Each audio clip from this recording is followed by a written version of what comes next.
Hey everybody, just going to take a quick break from the show to tell you a little bit about Shutterfly. If you're like us, you take a lot of pictures because you have a camera right in your hand all the time. How would you not take a lot of pictures? And we're taking all these pictures, more than we've ever taken in the history of the world.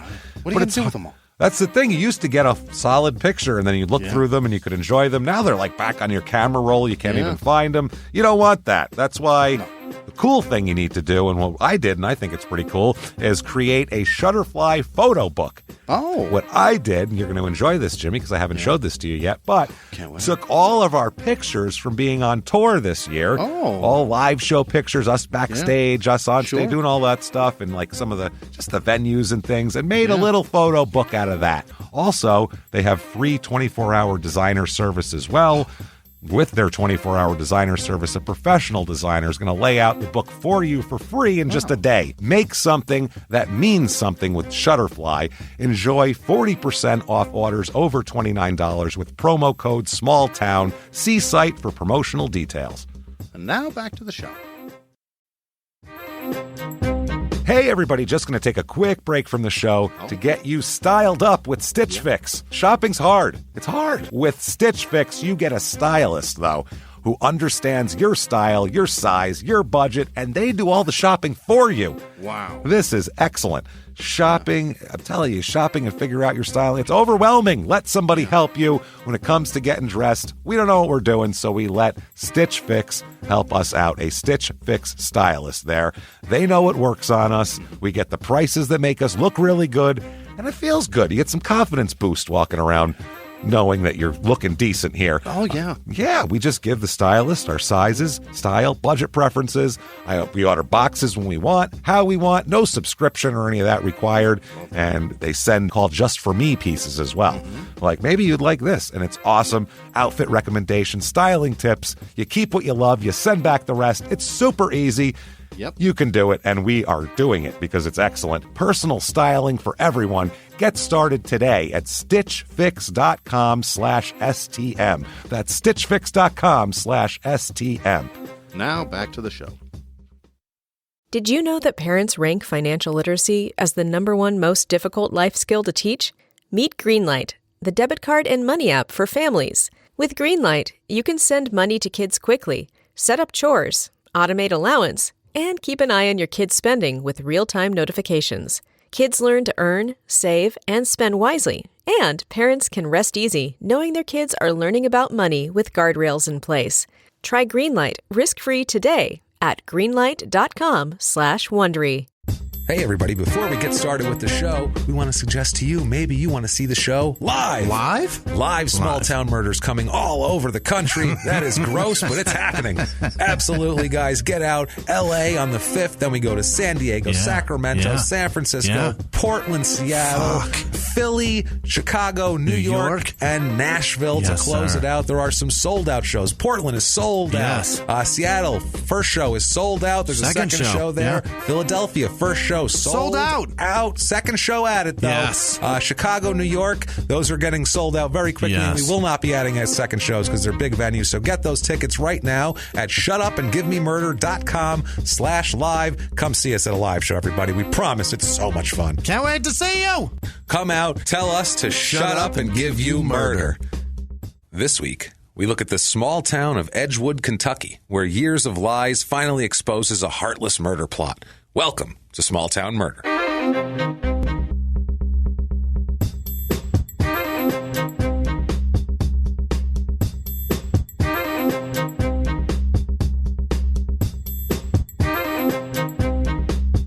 Hello and welcome back to Small Town Murder. Yay!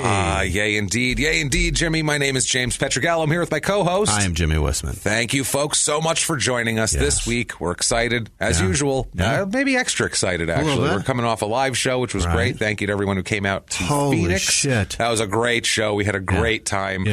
Blast of a time, honestly. That was a great crowd. You guys were awesome. Thank you, Stand Up Live and all that good stuff. The show we're doing tonight is actually the show show we did that night. We wanted to release it as a live show, but the audience isn't mic there, so it literally sounds Somehow, like it's so weird. It's like the worst luck. We have bad shows. luck with this, so it sounds like we're talking into just nothingness, and nobody is talking back. No one's laughing, and they were very much into it, so it's just a weird dynamic. So we're going to do it now because it's too good of a story. And if you were there that night, you understand that Jimmy had about a half a bottle of bullet in him. Holy shit. I asked him before the show, do you remember anything about this to make sure it was okay to do this? Because I had other ones we could do. And he said, I think there was a guy named Rusty. I said, okay, you're good. I think you're good. There's one. You remembered the name of one person involved in the story. So I was like, okay, this is going to work. Monday. I don't remember Monday. I was sweating whiskey through every pore of my body. I felt like dog shit.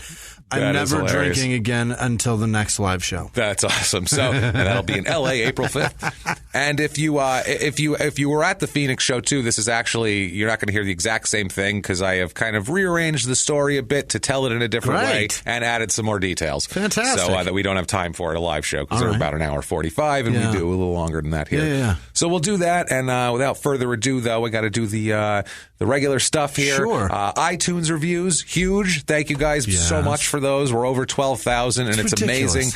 Please keep those up. That is what drives you up the charts. It's a big deal, and we're into rarefied air right now. There's not a lot of podcasts that have like over 12,000 iTunes reviews. So the farther up we go, the more people cannot goddamn ignore us. Right. So thank you guys very, very much for that. If you want to be an even bigger superstar, if you want to be a huge producer like the people we talk about at the end of the show, you can do that by going to patreon.com/crimeinsports, or you can go over to PayPal and use our email address, crimeinsports@gmail.com. You can go to crimeinsports.threadless.com for all of your small town murder and crime and sports merchandise needs. And you can also head over to shutupandgivememurder.com for all of this stuff. It's all, you can just go there and everything. There's links to everything there like that. Now, with that said, we have to do the disclaimer. Obviously, we've come to that point in the evening where the disclaimer is necessary. This is a comedy podcast. It is. We are comedians. We are. We're going to make jokes. We will. That's just the way it is. It is. The facts are real. The stories are real. Everything is real. Nothing is made up for comedic effect or anything like that. But there are jokes. And we do go out of our way, though, to not make jokes at the expense of the victims or the victim's family. That's not what we're trying to do here. We go out of our way to do that. We're assholes, but we're not scumbags. That's just the way it is right there. And it's funny that we're giving you a disclaimer to tell you there's jokes. We're not telling you, oh, there's horrible graphic details in here, because there is. But you don't need a disclaimer for that because it's murder. But you already knew that. You need a disclaimer for jokes, for which a dick joke. is goddamn ridiculous. So anyway, that's what it is. If you think that's great and you're on board, you're going to have a great time. If you think true crime and comedy never go together, well, then you're not going to like this. So have a good one, everybody. Thank you, Tom Petty. Tom Petty lets you know. It's beautiful. And everyone that's left, I know what you want. And we're going to do it. Shut up and give me murder. That's right, my friends. Let's do this. Let's go on a trip, Jimmy. What do you say? I love it. Bags packed? Yes. You ready to roll? Shit, all right. We're going across the country here. All right. We're I left my pubes in the sink in the hotel. Good. Sorry. You don't want to screw those. Screw the wait staff or the hotel staff there. They're gonna get that. Chambermaid's gonna be furious. You left a few bucks at least, right, on the counter. Every time. All right. There you I go. love that you will sometimes leave a nugget or two for her. I will. That's the truth. In addition to money. Yeah. I hope she doesn't confuse those for her nugget. Let's hope not. Don't smoke those, honey. Let's not. Jesus Christ. Let's hope she doesn't mix them up in the same bag. I'll take these home with me. No accent. We're not saying it's a particular person. There was a little shake in the sink. That was nice. Oh, that's nice of them. That's terrific. Oh, well, all right. Leave those behind. We're heading on a trip. We're going across the country. We're coming from Phoenix because we were in the live show. We're going to Edgewood, Kentucky. Fantastic. Oh, it's exciting. You've been there before. Sticky. We've talked about it. Yes, it's the northern tip of Kentucky. Now, this place, it juts out, and it's technically considered a panhandle, in my opinion. It's a little tiny nub of a panhandle, but it would be hot, but you could still hold the pan. So it's a panhandle, goddammit. These these states, they just never realized the damage they were doing by creating all these panhandles. When they were negotiating state lines and everything. They're bringing down the population is what they're doing. Well, that's what happened out west. They were like, they fucked up back east with all these panhandles. We're doing squares. Everything's a square. No panhandles. Oklahoma, you screwed it up for everybody. Texas, no. Nebraska figured it out. All of those other ones figured it out. It figures population control. Create panhandles, you create murder. You're going to create murder, as we know. Because there's so many. I'd like to know the percentage of our panhandle murders, but there's quite a lot. I'm sure it's high. I'm sure it's high of what we consider panhandles. It's an hour and 15 minutes to Lexington, We'll make Kentucky. a panhandle out of fucking anything. This is just a little nub that juts out. It's like 2 counties. And I'm like, panhandle. I can hold on to that shit. Just you'd have to use like a couple of, like your thumb and your forearm, just Some a little tongs. bit. Yeah, but you could hold it. It's a panhandle. It's panhandle behavior. Got it. So that's fine. It's so funny that we've gone to panhandle behavior now. That's I can't get enough of it. It's my favorite. These people are exhibiting major panhandle behavior here, and all of our listeners are like fucking panhandles. They all know now. We've besmirched every panhandle in the nation. That's awful. Panhandle behavior should be on that Urban Dictionary for sure. Definitely. Panhandle behavior, murdering people close to you without any reasonable expectation of getting away with it. That's panhandle behavior. No plan, no plot. Nothing. Just I'm going to kill her. Through it, right? And then when they ask me if I did it, I'm going to say nope. And then maybe that'll work. That's the plans we have here so far. It is an hour and 15 to Lexington, Kentucky. Like I said, an hour and a half to Louisville, but right across the river from Cincinnati. Fantastic. You can smell that Cincinnati in the air. All that Jimmy's. Ohio. Smell it wafting. You can smell losing Bengal seasons wafting over the river over there. Sorry, Cincinnati. All the tears. All the tears. It's terrible. That's that river. That's the river. That's the one right there.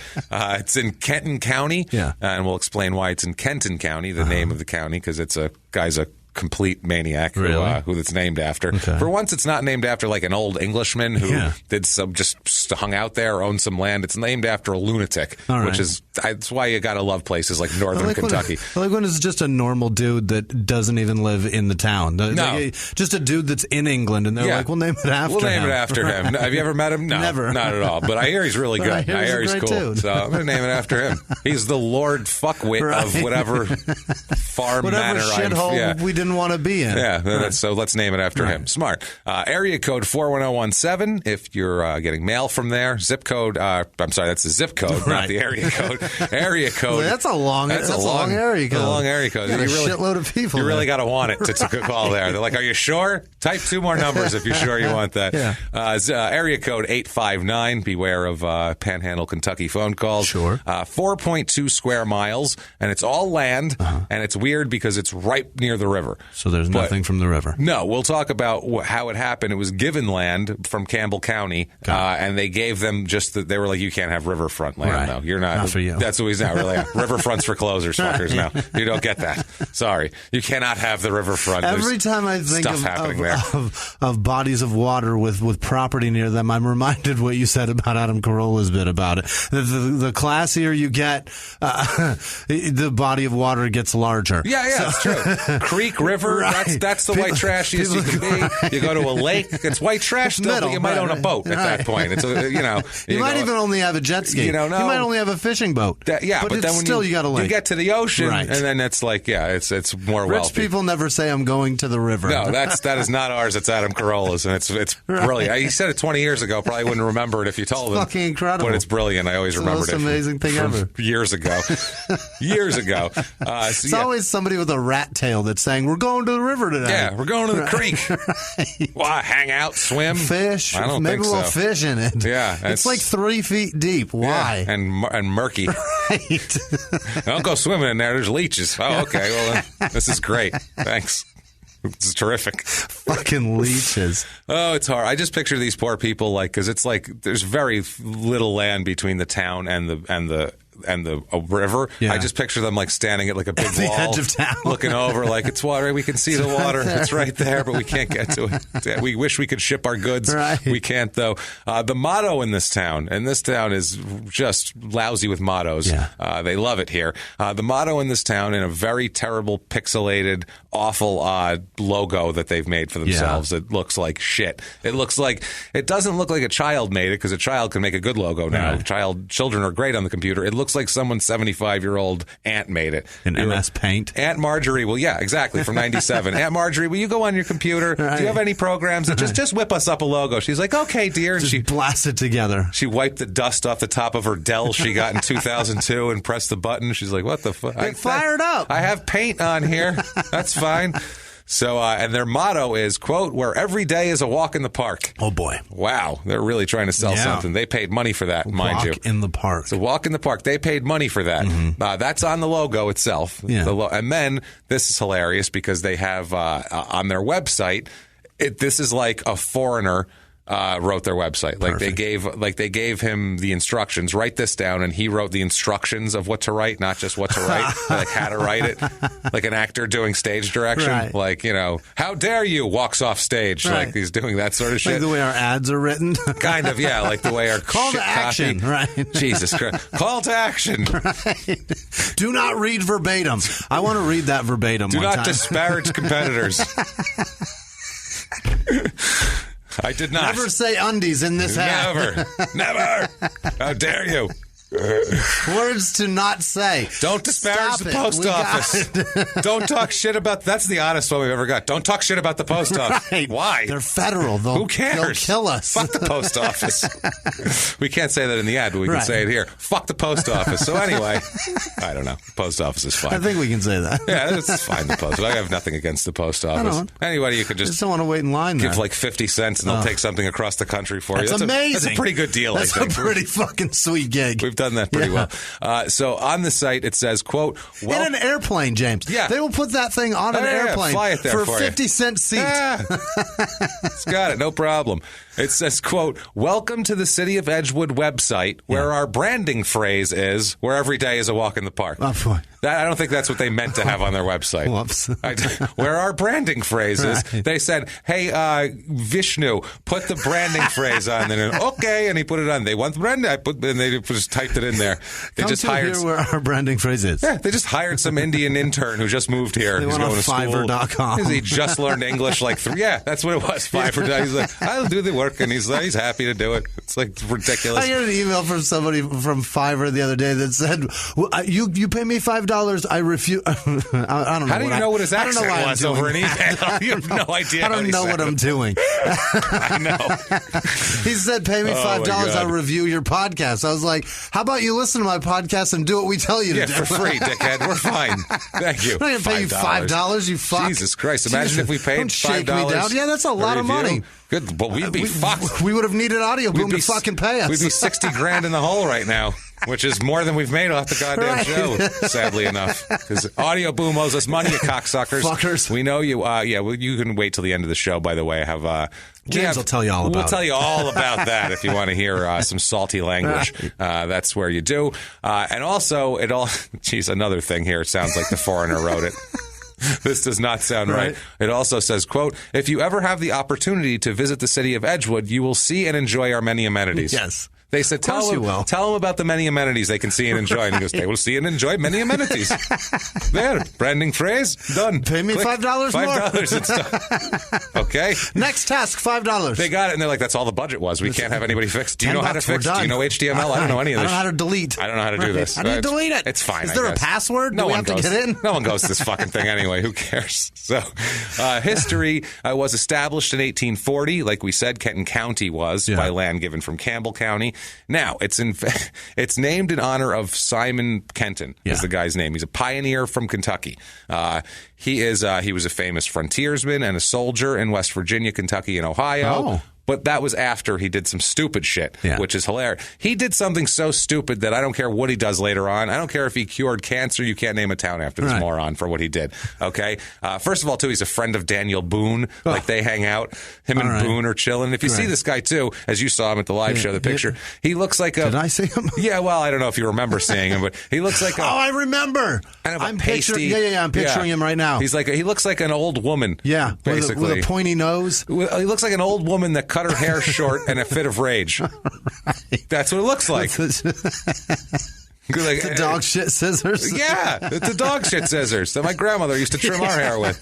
My grandmother used to do that. She'd get you in a headlock and drag you in from the backyard, and she had big black kitchen scissors in her big black junk handled drawer, ones. and she'd cut your hair, and she did that to me. She'd cut the dog first, which I found very insulting. I was like, why are you cutting the dog's hair? Right. I was like 3 going, that's not fair. Right. I'm a person. My mom would cut the knots off our cat's hair, but behind his ears. Mayo, come here. The yuck spot Mayo, that he can't lick. Yeah. The spot covered in dirt, because that's the only spot the cat can't clean. My grandmother would tell me I look like, you look like a girl. Come here. And she'd sit me down. No, I don't want to. Now I need to wash my hair. Thanks, Nana. Thanks a lot, Grandma. No, this was Grandma. This is Grandma. Black like the handles are painted black, and they're so old that paint is all but gone. Chipped off and silver under it. And the scissor blades don't even connect with each other. No. There's no they don't even rub together. Right. They're just like, there's like a 1/4 inch between them, and you have to squeeze them just right to get them to cut, and it yanks the hair out of your head. Jesus. It's more pulling it from its roots than it is really. Your grandma could have used a Flowbee, that's for sure. Mayo, come here. Thanks. My grandfather was a barber, too. It's like, why are you cutting my hair? Right. He's got a shop with fucking scissors. Let's take a trip down where he's at. Special chairs and shit. What are we doing here? Booster seats, goddammit. So this lunatic here, Simon Kenton, he served in, like I said, the Revolutionary War, the Northwest Indian War, the War of 1812. Jesus. He survived the gauntlet and ritual torture in 1778 while he was adopted into the Shawnee people. What the fuck? That's a tough son of a bitch. He did. Oh my God! Like they do in the islands. Like they do Ace that Ventura. now. Yeah, well they do it. Yes, well, but for real, they do it in the islands where you have to go through a crazy ass thing, and they put a crazy tattoo on you to show that you're a man. He did that with the Shawnee Indian people. Bananas. Which is Chris. So he's a tough son of a bitch. Shawnees were vicious as fuck. I think so. Too. And he was in 3 goddamn wars, which is pretty impressive. And the Shawnee survived all of this. He was married twice and had 10 children. Even looking like a fat old woman, he still had 10 children. I remember now. But that's all great. But I don't care that he did all that, because the thing he did to begin with was so stupid that's all canceled out. In 1771, he was 16 years old, and he thought he killed a man over a woman. There was a fight over a girl. When he was 16? 16 years old, fight over a girl. 1771, fight over a girl. Okay, I assume that involves bear traps and everything else. I picture it very, very rugged and rural and like a Alaskan wilderness fight. So he beat a man so bad he thought he killed him in a jealous rage. So he then fled Kentucky, or he flees into the wilderness of West Virginia, and Ohio, where he lived in the woods for a while, and then lived in Ohio for years under a different name. Yeah. He just assumed a different name. Changed his name, moved, pretend to be a different person. Never happened. Right. Walking away, right? So he lived there as Simon Butler for years. Jesus. And then after like 4 years, he found from someone from the other town came in and found out that the guy didn't die. He did this for nothing. For nothing. He could have used fantastic. He could have used Facebook really bad. Like, oh, Frank's still fucking alive? There he is. Holy shit. Well, I can get out of the woods now. God damn it. Jeez, I've been sleeping out here for 3 days. Holy crap. And he did that for a while. He did that for years he lived in another state. And then he just learned he lived, and he was like, oh, shit, never mind. Went back, took his original name back. How's it going, guys? By the way, everybody, I'm Kenton. Yeah. I gotcha. And they were like, we need to name the whole county. All of this shit needs to be named after this guy. They named it after him after all that shit. After all that. Wow, I mean, I guess all the wars and all that, but that shit cancels all out. What a fucking moron here.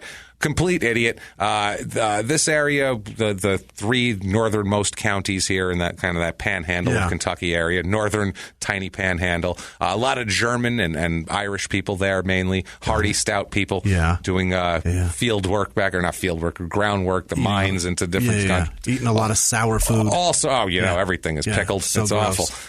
So it's still very rural up there, by the way. This is not, it's weird. Cincinnati's across the river, but here you would never know it unless you looked across the river. Like it's just, it's fucking rural northern Kentucky. I don't like that Cincinnati shit around here. Although backwoods don't stop till the casket drops. That kind of life. Yes, exactly. I feel like a lot of people here are probably work in Cincinnati too, though. They probably just drive across the bridge and come back, and this is like a small town, but you can work in a city 20 minutes away. That's great. Type of thing, which isn't a bad idea unless you're some of these people we'll talk about, which have turned into a bad deal here. They had a ferry service across the Ohio River until somebody built a suspension bridge, which was actually a prototype of the Brooklyn Bridge. Oh, and then land values went up by the river. Yeah. Land values quadrupled as soon as the bridge came in. Sure. And they were like, "Yeah, you can't have that land at all. That's ours now. That's ours. You're back off the river. Yeah, we don't need you here." Do you want to chip in on this bridge? This thing's fucking amazing. The fucking suspension bridge. It's expensive, right. So it's pricey. You're not chipping in? All right. 5 miles from the river. Eat dicks, everybody. Yeah, we're building a wall, too. You're going to peek over it. In the 1970s, there was a lot of growth here in this whole area. Number one, you had the Cincinnati was right there, and that grew a little bit here. There was a lot of rail service and river things going on, a lot of industrial parks, because a lot of times that's what they'll kind of industry will set up kind of outside of a city. If there's a suburb right there, kind of they can support it. That'll has friendlier to them. Got it. You know, they're like, well, we want jobs so you can destroy the environment, and do whatever you want, and pay no taxes for it. Okay, just hire us for $10 an hour. Destroy our home, please. Fuck it all. So fuck it all. That seems to be what happens there. Also, this is weird. It's geographically centrally located within. This is the strangest thing I've ever heard, actually.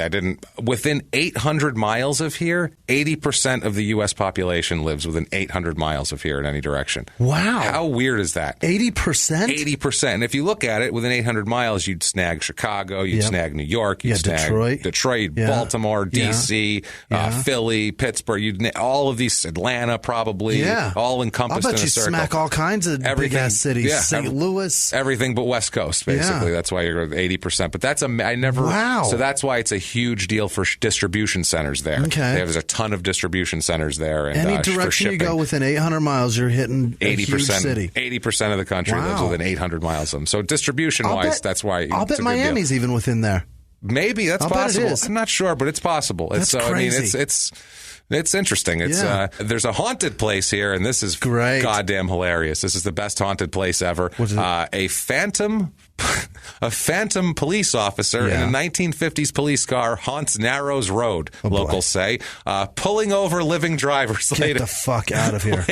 I'm sorry I'm late. I got pulled over by the ghost. Does he hide behind like an old 50s billboard? Just take down the billboard. You get rid of the cop. The ghost. Where does he hide at? The ghost is said to be the lingering spirit of a cop who was hit and killed by a car here while making a traffic stop in the 50s. Sweet fuck. The fucked up part, that cop, ghost cop, still killed 8 black motorists last year, which is really disturbing, but it happened. It's Kentucky. Excellent. He's a Kentucky ghost cop, so, sorry, guys. It's very, very sad. So I love how it says, some reports say that this is only a legend. No shit? Yeah. Really? You think? I had it as fact. Unbelievable. I wasn't going to drive down there. People in this town, population 8,769. It is up 7.7% since 1990, but then it went down since 2000. So they moved here and they went, never mind, fuck this place. It's not even near the river. What the hell's going on here? A ghost cop pulled me over. Ghost cop pulled me over, killed my black friend. This is fucked up, man. I'm leaving. Median age is... Rest in peace, Jamal. Sorry, Jamal. Why Jamal? Why'd you go? know. That Ladies was and so gentlemen, awful. my partner, Andrew Jackson here. Why can't he be Bob? Why? It could Why be. has he got to be Jamal? I had Jimmy? a friend. You know what? It doesn't matter. I had a friend in high school that was black named Bob, also dead. So whatever. Oh, that's funny. I had a lot of friends. I had like 3 friends in high school that were black named Jamal. So it's, Are they dead? I don't know. No. Fuck should I know? Hope not. They're nice guys. Jesus Christ. I hope they weren't killed by the ghost cop, but you never know. Hopefully they stayed out of Kentucky. Median age in this town is about 6 years older than normal. It's about 43. Male-female populations are right at average. A lot of this shit is very, very average in this town. Got it. It's a very, very average, nice, safe little town. Yeah. It's one of those places. 62% of the people are married. That's the only real aberrant stat. Wowza. It's usually 50%. So it's families. Yeah. It's very family-oriented, middle-class, nice neighborhoods. Mow your lawn, get your shit together. Just that type of place here. Right. Not a crazy place, not a lot of partying and shit like that. You can go to Cincinnati and party it up over there. No doubt.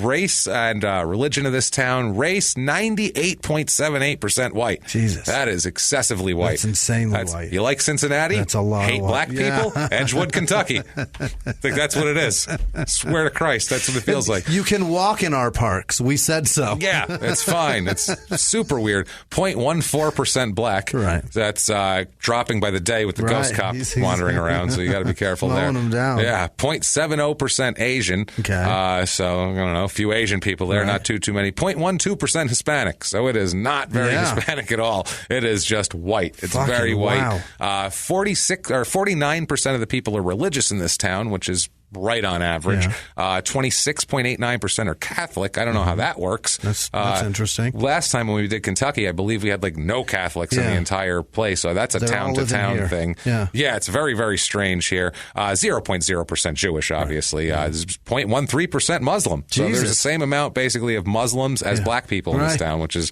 It's all black. All the black people are Muslims. Yeah, I was going to say, maybe they're like nation, you know? Maybe that's what it is. There are no Jamals there. No, absolutely not. There's a Kareem. Right. And I just went with it. We both went with...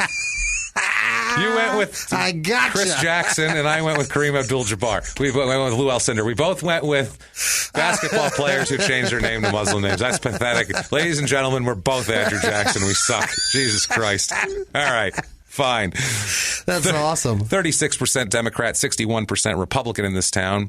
Cost of living overall is 98. We say 100 is average, regular, par. The high thing here is housing. Everything's about at 100. Housing is 106. It's only a little bit above the norm. Median home cost $196,500. It's about $10,000, $11,000 over the average. So not that expensive, but there are some very expensive homes here also. It's one of those things.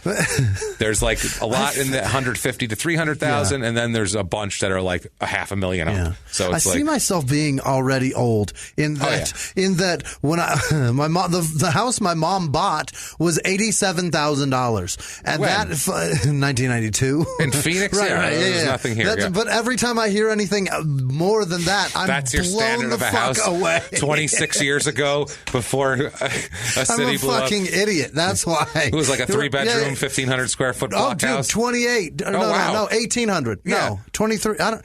It's almost 2,000 square feet. Okay, so not bad. 3-bedroom, 2-bath, 2,000 square foot home with a pool and on a lot of land. It's a quarter century ago. Yeah. In 1992, I know. When you were buying the house, if someone said, "When I bought a house in 1967, this is bullshit. It was $17,000. I will not pay anything over that." You'd be like, you old fart. What the fuck are you talking about? That's not what it cost. Well, the girl that I was dating at the time, her grandmother paid $4,000 for her house. Jesus Christ. Where was it? Phillips, Oklahoma? No, it was here. 3 Points? It was in Phoenix. It was down in 3 Points? It was in Scottsdale. Oh, my God. It was a nice house. But was it 1941? But she built the fucking thing in the 40s. Yes. No one wanted to be here. It was the desert. She paid $4,000 for the fucking thing. If we've convinced you, the only place for you to be is Edgewood, Kentucky. 1940 Phoenix, Arizona. We have for you the Edgewood, Kentucky Real Estate Report.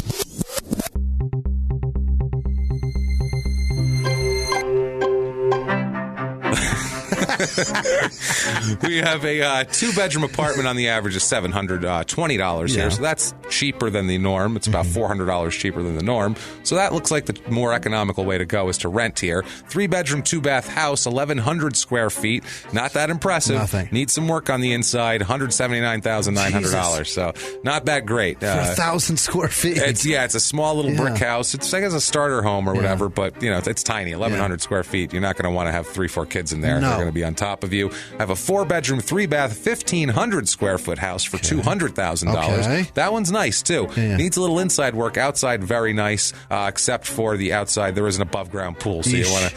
That's not a selling point in my opinion. It's sad too because there's this little concrete block of a porch looking at the above ground pool. That's and brutal. It's very sad. And then if you want to stretch out, if you've done very well over in Cincinnati, we have a 4-bedroom, 6-bathroom, 4,800 square foot, beautiful brick.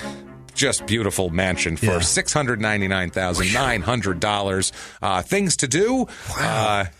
Apart from work all day to pay your fucking mortgage. No shit. $699,000. That seems so much money. That's a lot. Things to do here. We have the Edgewood Parade.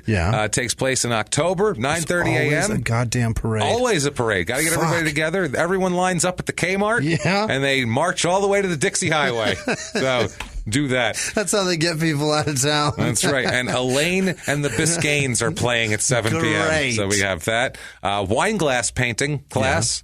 This isn't drink wine and paint shit either. That's a different thing. This is actually painting wine glasses. Just painting a glass. $10. So don't do that. Also, tubing. You gotta buy the fucking... You can go tubing. You gotta pay for the glass if you want to paint. That's basically what it is. And you got to be 21 because I guess you drink while you paint wine glasses. I hope not out of the same glass you're painting. Also tubing, $20 per person to tube. Okay. Snow tubing, that sort of thing. I remember that. So crime rate here, thing we're interested in, property crime is about 25% lower than average. Okay. It's pretty safe here. And then violent crime, murder, rape, robbery, assault, the Mount Rushmore of crime, is about half the average rate. So it's a safe, nice little suburb where you can go and relax and not be murdered, unless you're some people that we're going to talk about right here who could not live here without being murdered. Right. Let's talk about some people for a minute here. Let's see what life is like in Edgewood, shall we? I'm in. Let's do it. Now, first, let's talk about Stephen Craven. Yeah. Okay, Stephen Craven. We'll go all the way back to about 1988 now. Okay, in 1988, Stephen Craven was like this.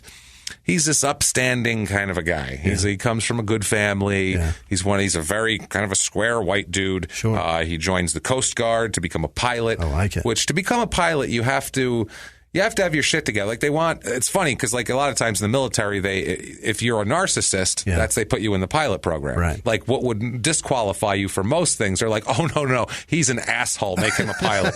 Like he loves himself. Put him in the cockpit. If you have like delusional narcissistic characteristics, they don't boot you out. They put you in the pilot program. How about that? Because you have to be that way to fly into shit like that. You have to go, no one can fucking kill me. Also, otherwise, you're going to go, fuck this, and turn around. And not just that. Normal people. If you care about yourself like that, then you're not going to fucking just...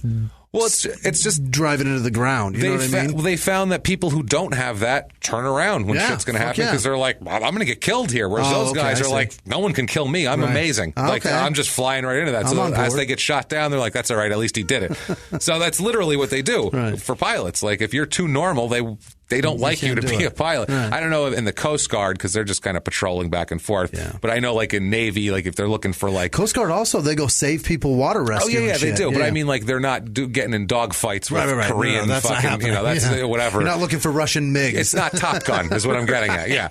Like the Top Gun guys, those guys all have to be narcissistic lunatics. Sure. Like you can't have a normal person doing that. They cast some good guys for that asshole. Yeah. Oh, it's perfect. It's perfect. Like they did. That might be the best casting of all time then. And you know that's part of it too. You know they looked at Val Kilmer and went, he fucking loves himself. Holy shit. Perfect. Yeah. And then Tom Cruise, you go, he's so thrilled with himself right now. It is not even funny. And it's crazy how small he is, yet he's so proud. Yeah, we can cram him right in the cockpit because he's only 5'2". He's very cute. You can put him in your pocket, stuff him right in there. He's a tiny little guy. So, but Steven's a square kind of a guy. He's the type of guy that when you walk, you see his picture, when you walk on a flight, that's the guy you want to see standing there, like in the doorway of the cockpit saying, how you doing? Yeah. That guy. You go, that guy's got his shit together. Right. He doesn't look like he wants to die anytime soon. He doesn't look hungover. That's key. He's got like a dorky haircut. Like he's fucking together. So he's in the Coast Guard becoming a pilot, and he meets a woman, which as you do, you're a young guy. You're out in California. He's out in California becoming a pilot. This is like Top Gun. Playing volleyball with his shirt off. With his shirt off, cruising up and down the beach in his motorcycle. You know how it goes. On a fucking Honda. You know how you do. Killing it. You know how you do.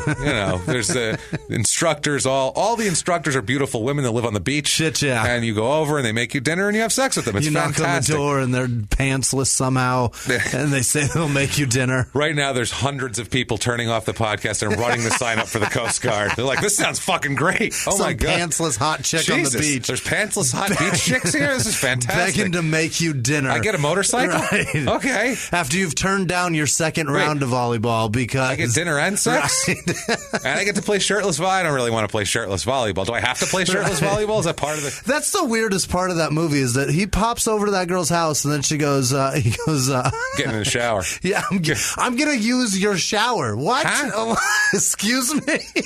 That was so... What the fuck are you talking about? Why couldn't they have him stop at home and take a shower and then go over there like a normal person? Rather presumptuous to pop over to the girl's house you're not even dating and ask her to use her... Not even ask. I'm going to use your shower. I'm jumping in the shower. I'm taking my cock out in your house. And by the way, what are you going to do after that? You're going to put dirty clothes back on? That's the other thing, that are filled with sand? Sand and sweat and Val Kilmer's jizz. Who knows what the fuck is on those?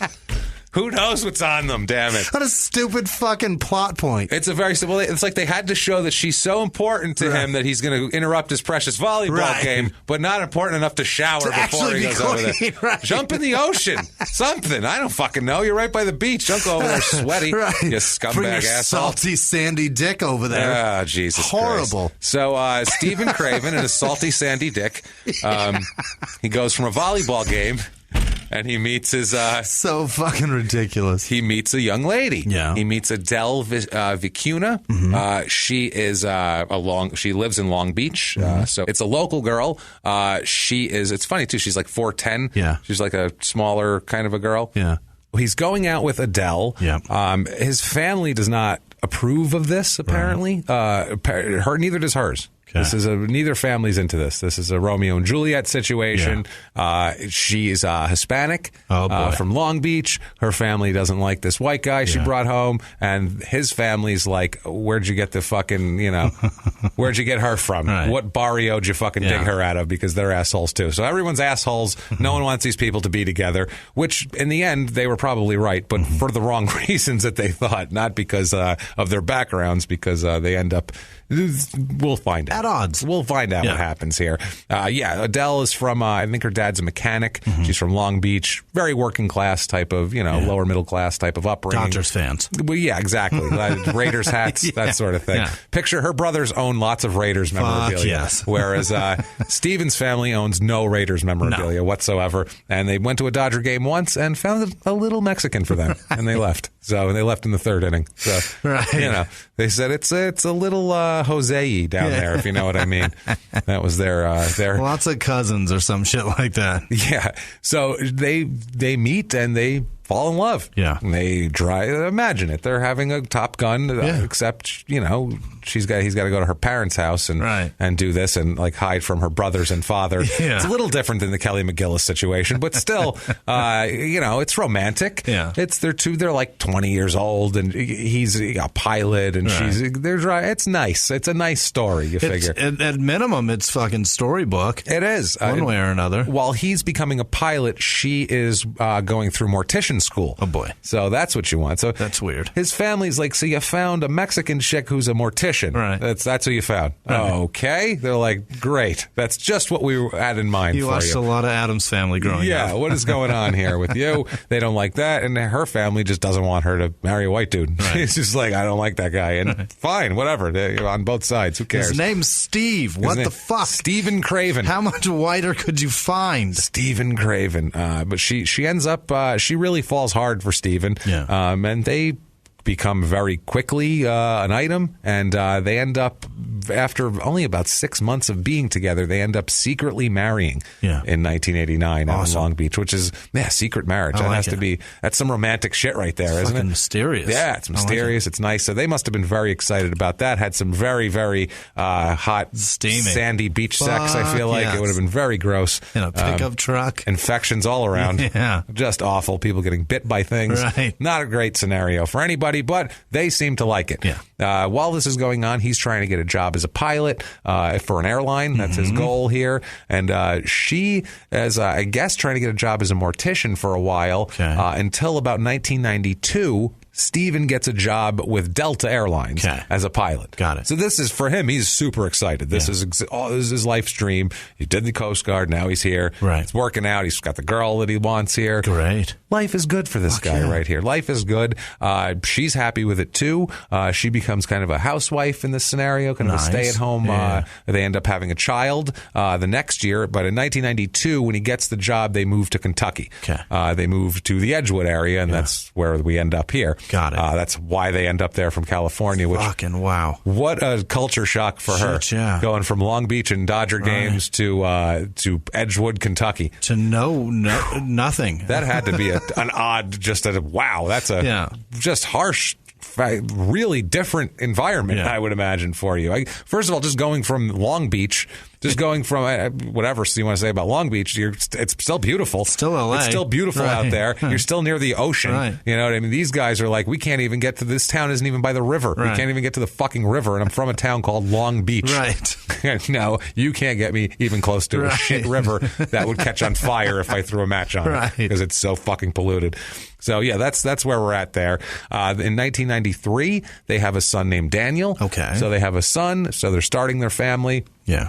Seems storybook. Right. You know what I mean? They meet, they have whatever, the families don't like it, they get married, they move away together, he gets a good job, she's raising the child at home. Right. Seems like if that's what you're into, that would be a storybook situation. It's if something that's what you want to do. Yeah, if that's her goal. I don't know if she wants to be a mortician more or whatever, but she seems happy with this for now. She wants to raise the kids at home. So good for you. Mortician is still a job. Creepy as fuck, but it's still a job. But it's still a job of some kind here. 1995, they have another son named Joseph. Mm-hmm. So, that's 2 kids. Now it's like just a stereotypical, middle America family at this point in time. Religious names, Daniel and Joseph. Religious names. And there's a reason for religious names for these kids, because they are very religious. Oh. They are the two. They're the two that are standing outside the church welcoming you to the church. Like, you walk up and they're like, hey, Bob, how you doing? Hey, Steve, how are you? Hey, kid, Bill. Handing you a pamphlet. Yeah, handing you a pamphlet. Good to have you here. Good to have you here. Like they own the fucking church. Yeah. He's not a pastor. He's not the guy running the church. They're just so we're the holiest of them all, and we'll greet you in. Trust me, we'll bring you in here. Giving you a plan on the day of fellowship. Yes, exactly. People liked Stephen. Stephen was considered a very good family man, by the community too. He's the guy out front of the church with his wife and kids, and everybody's dressed real nice. And he's a pilot, which seems like an upstanding job. You're entrusted with a plane and worth millions of dollars and 300 lives at a time. Yeah. So it's let's not go crazy here. Let's not go fucking crazy. I mean, he was in the military. He was in the Coast Guard, Jimmy. No offense, Coast Guard. No offense, Coast Guard. It's the easiest. No offense, Coast Guard. But you did not fight the Nazis off, I don't think. It wasn't the. They probably saved some Marines that did, though. Got the 101st Airborne, and get the Coast Guard in here. There's somebody drowning. They need a dinghy, so we're going to get them out there. I know the Coast Guard does more than that. We're picking on you, Coast Guard. When those tanks sunk off of the beaches of Normandy, because the Coast Guard wasn't there. They were over on our coast.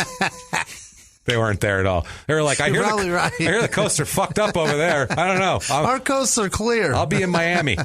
So, guard the Puerto Ricans. I'll be guarding. At least one's pussy. That's all. All right. Exactly. Sorry. That one too far.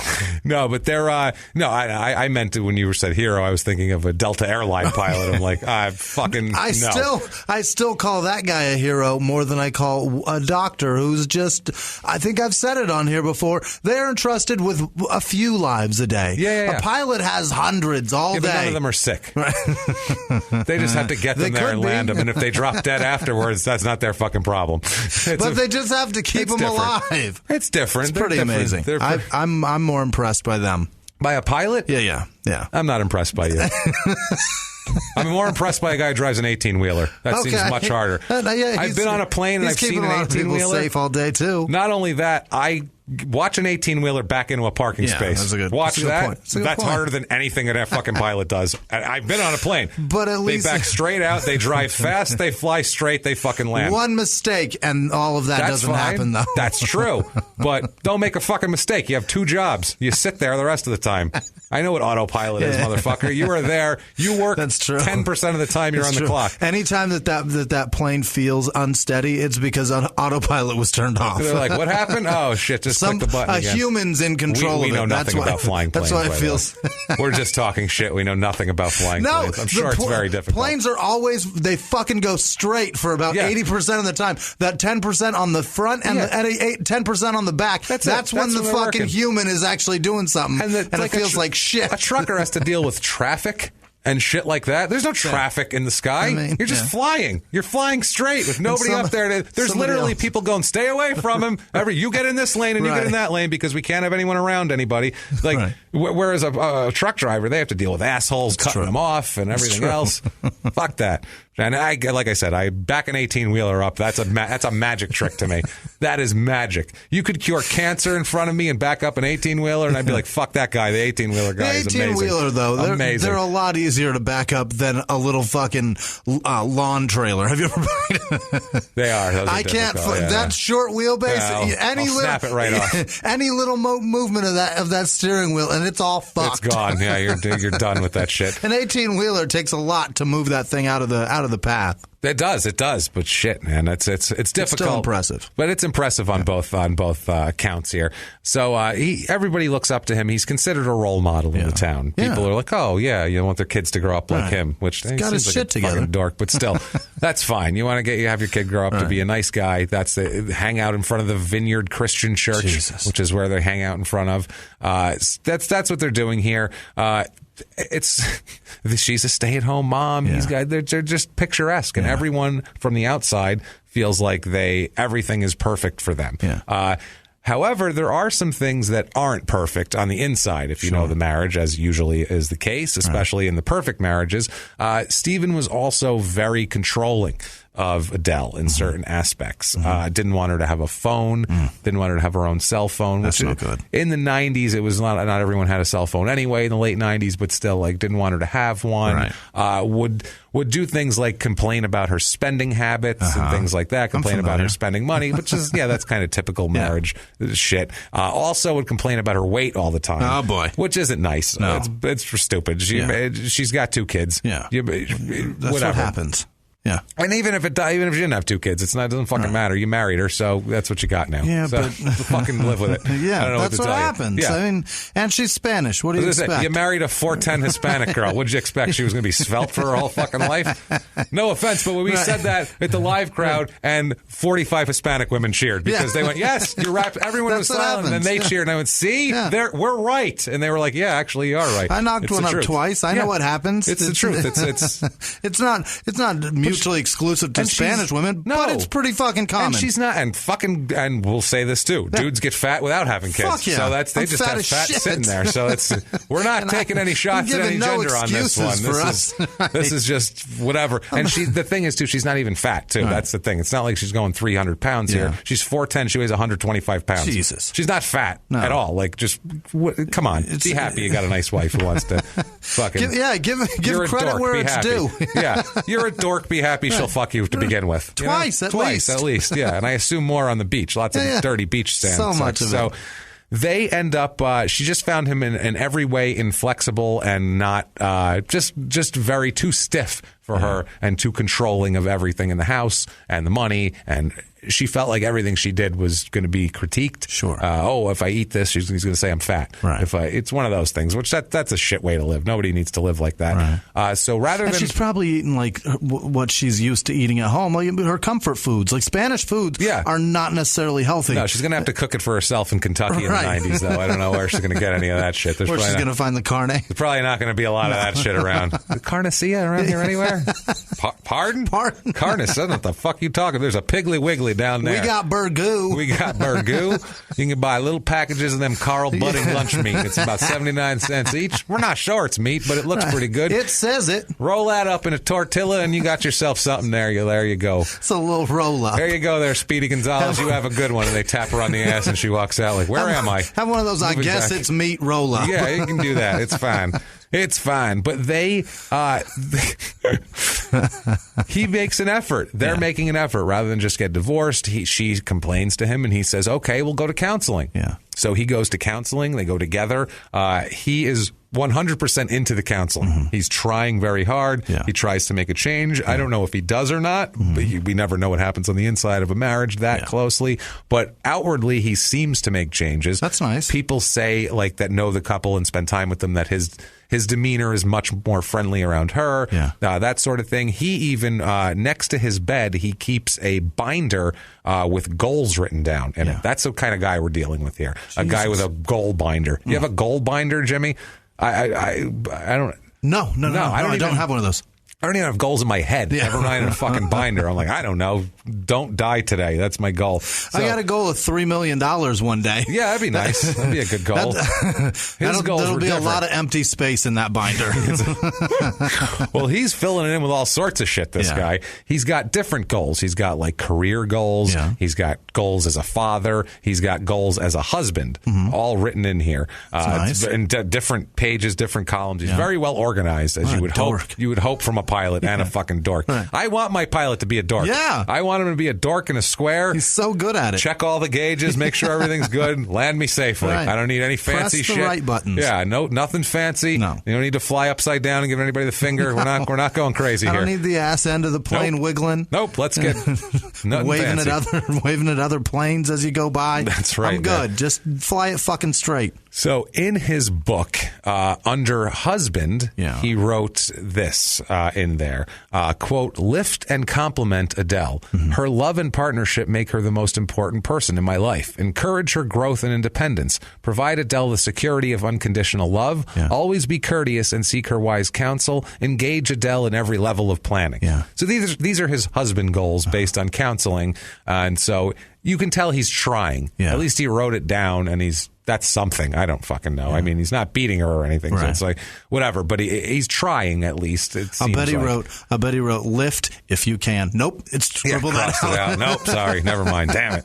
I thought she'd find that funny, but she didn't. Shit, she won't like that. She's not going to like that.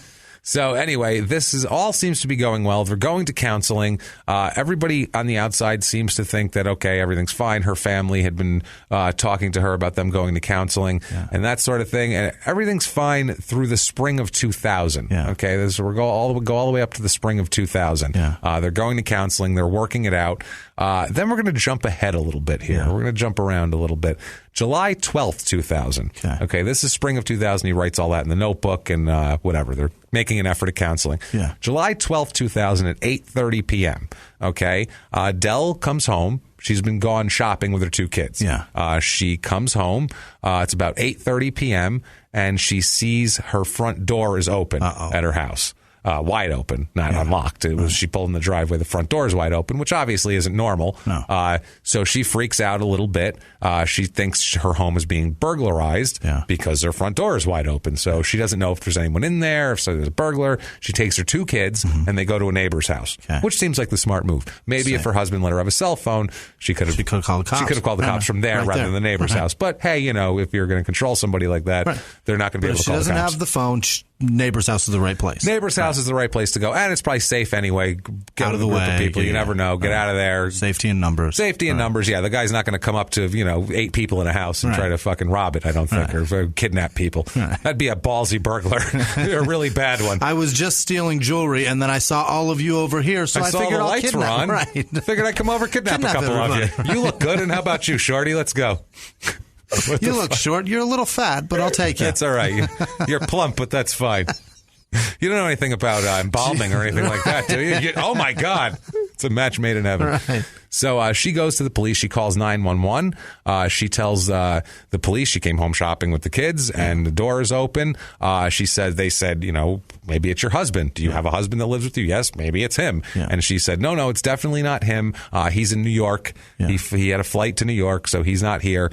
So there's no way it's my husband. I don't know what's going on here. Whatever. So she calls them. She calls the police. The police come over, and the police probably think like, "Oh, Jesus Christ," you know what I mean? Yeah. She fucking left the door on ajar, and the wind blew it open, and now we got to go. We got to go look through this goddamn lady's house now. That's probably what they thought. Maybe it's the ghost cop. You never know. Ghost cop. You know what? We'll send the ghost cop to investigate. How about that? Oh yeah, you had a birth. Okay, yeah, we'll send our finest officer. The ghost show up in an old Edsel. And then he figures out she's Hispanic and beats her with a club. And it's like, what? She's like, no, my house is being robbed. So I knew you were robbing this house. He's beating her up. There he is. Yeah, just banging on her head. So she calls the police. The police come over and they're searching the house, like kind of just doing the old flashlight over here. Yeah. Horse shit, whatever. Sure. And then they open the basement door and they go down to the basement and they find something. Now they found something. Yeah. This is not, it has turned into this lady, whatever, walk through the house, make her feel better. To, holy shit, oh my goodness, because what they find is Steven. Oh boy. He is not in New York. He's in the basement. at the bottom of the stairs, very dead. I see him like rolling the flashlight on the floor, going, "This, when you do this, the footprints rise up in the dust. Watch, you see this?" They're just entertaining her, just doing shit they saw on CSI. They're dusting footprints, but just not really doing it. It's like, no, they're fine. They got a little brush just dusting things. She's got a feather duster. Yeah. I'm just dusting. It's dusting I'll for prints. find him. I'll find him. We're going to get that big bad burglar that broke into your house. And then he walks downstairs and he's got that big pink feather duster. And he goes, holy shit. And he steps on a kidney. And he's like, oh my God. We gotta get real cops over here, because this isn't going to call in the state police. Somebody else knows better than me. None of us know shit. They find Stephen at the bottom of the stairs. It's a bloody mess of a scene, too. Yeah. This isn't just like, oh, is he sleeping? Yeah. Did he pass out? This is like, whoa. It's pretty obvious. There's fucking blood everywhere. Really? Everywhere, all over him, all over everything. Well, the reason is because he's bludgeoned 12 times with a crowbar. Oh, boy. So 12 times with what they figure out was a crowbar. Yeah.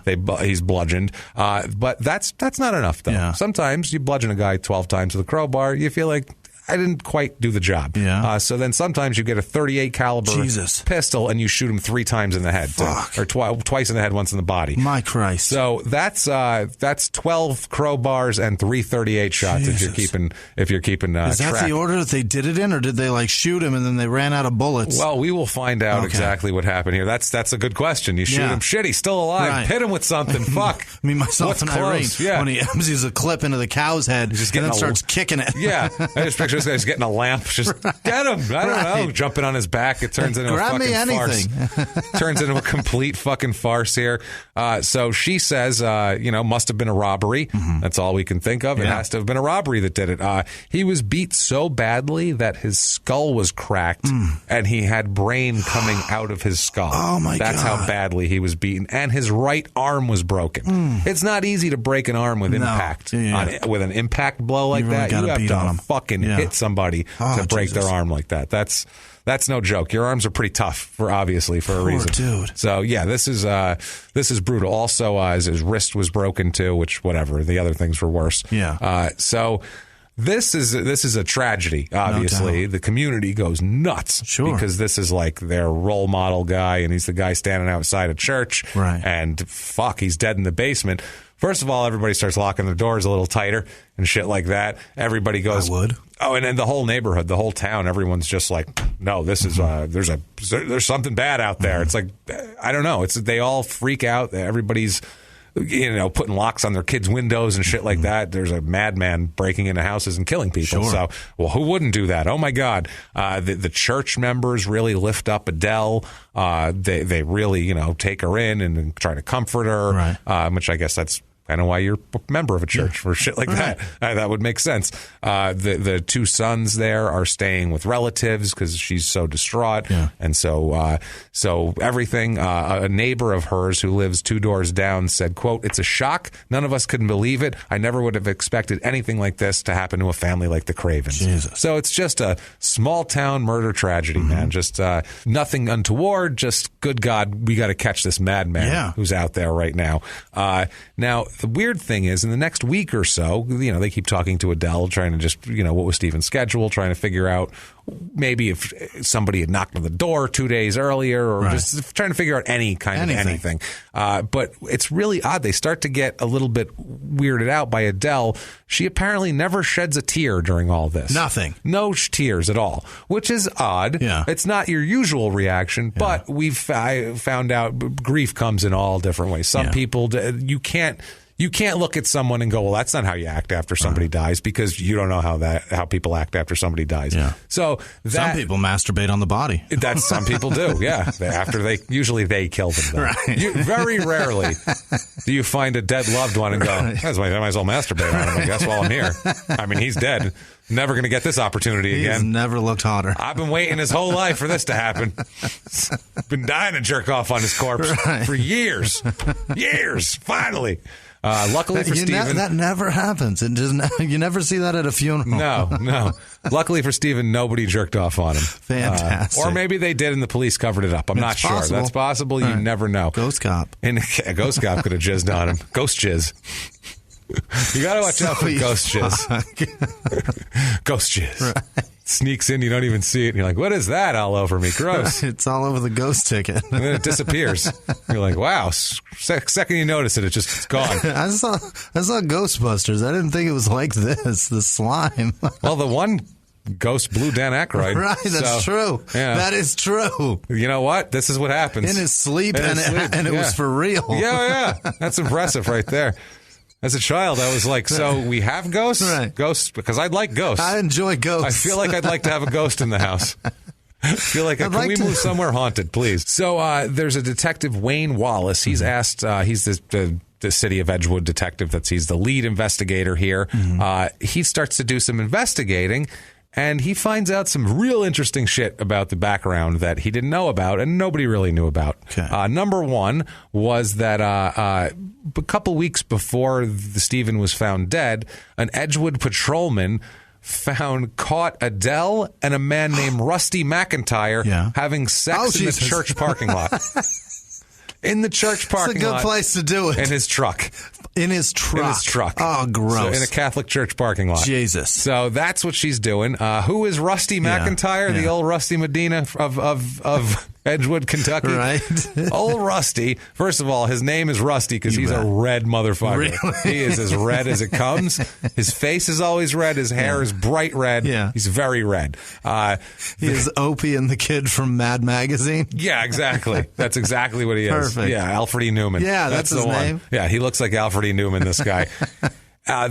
He is the son of a contractor that they hired. Okay. They hired a contractor to remodel a couple things in the house. Okay. And then they hire this Rusty to remodel the basement. It's a smaller job, and he kind of does handy work on the side, and his father only does bigger jobs. So they hire Rusty to remodel the basement. Right. So that's how they meet. And then remodel her basement in the church parking lot. In the church parking lot. Exactly right there. Got it. So they're doing that here.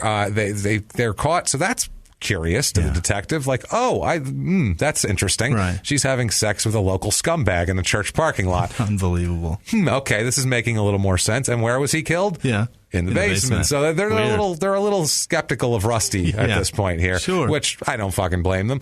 So they speak with Adele, because also too, when he spoke with Adele that night, the detective, he asked her about all this shit. Are you seeing anyone? Is he seeing anyone? Right. We need to know this shit. And she said, absolutely not. I don't know what you're talking about. We're a faithful family. Right. Everything's fine. So she lied about that to the cops. Through a mouthful of orange pubes. Yeah, exactly. They were all over the place. All over That's her face. awesome. Looked like she blew Ronald McDonald. And this cop is very... He's not believing it. He's like, your husband wasn't a redhead. I don't know about this. So... she made no mention of that, which was suspicious once they found out about the affair. Yeah. Not only that, if you add that with the fact that when they searched Adele's car, they found that she had her passport, a file folder that included birth certificates for her and her children, a makeup bag with all of her makeup, not just a few things, not a travel bag, all of her makeup from the house. Caboodle. Women do not do that unless they're going somewhere. Underwear, a marriage counseling notes, a phone charger, and clothes for the kids. That's like an OJ runaway kit. It's a vacation for sure. Yeah, that's not coming back. I'm leaving for now. Right. So they find that looks suspicious, along with banging Rusty in the church parking lot. A little bit. Things are getting a little bit suspicious here. In addition to that, when they start interviewing her friends and people that she talked to, they find 8 people who she told that she wanted Stephen dead. Oh, boy. 8 different That's people. too many. One of the 8, she even asked if they knew how to hire a hitman. Oh, Jesus. She's leaving a trail of breadcrumbs here. A trail of red pubes from the church parking lot all the way to the basement. All the way to the hitman. All the way to the fucking basement. She even told the babysitter, and this is a little suspicious, she told her babysitter that if anything ever happened to Stephen, not to ask Adele about it because she didn't want to have to lie to her. So if you come to me and you go, dude, if my wife, anything ever happens to her, don't ask me about it because I don't want to lie to you. I am super suspicious of what you're up to. I am really suspicious. If I ever tell you, don't ask about anything because I don't want to lie to you. That means you did whatever Why would she even bring that up? That's what I mean. What is she? Does she think she's like cool, like telling people she's going to kill her husband, and they think that she's going to think is she like a high school kid who thinks she's tough? Like I don't know what she's telling her. To do. Keep away from my Rusty. You know what I mean? Don't you think of putting a finger on Rusty over here? So those red pubes are all mine. All mine. Just telling everybody, just don't fuck with me because I clearly am a bad person. That's what it feels like. Yeah, I would think so. So 8 days after July 20th, 8 days after the murder, as we added up her getaway kit, the Rusty affair, all the people saying she wanted to kill him, the attempted hiring of a hitman, they go ahead and arrest her at that point. They're like, let's go ahead and take you in. What do you say? You clearly want to run away, and there's insurance money coming your way if we don't arrest you, where you can run disappear away pretty quick, very easily because there's a $500,000 insurance policy on the line here. Also, doesn't take a ghost cop to figure this shit out. No, it does not here. So she maintains her innocence the whole time. She's I don't know what you're talking about. I am upstanding. I love my husband. We're going to counseling. Everything's fine.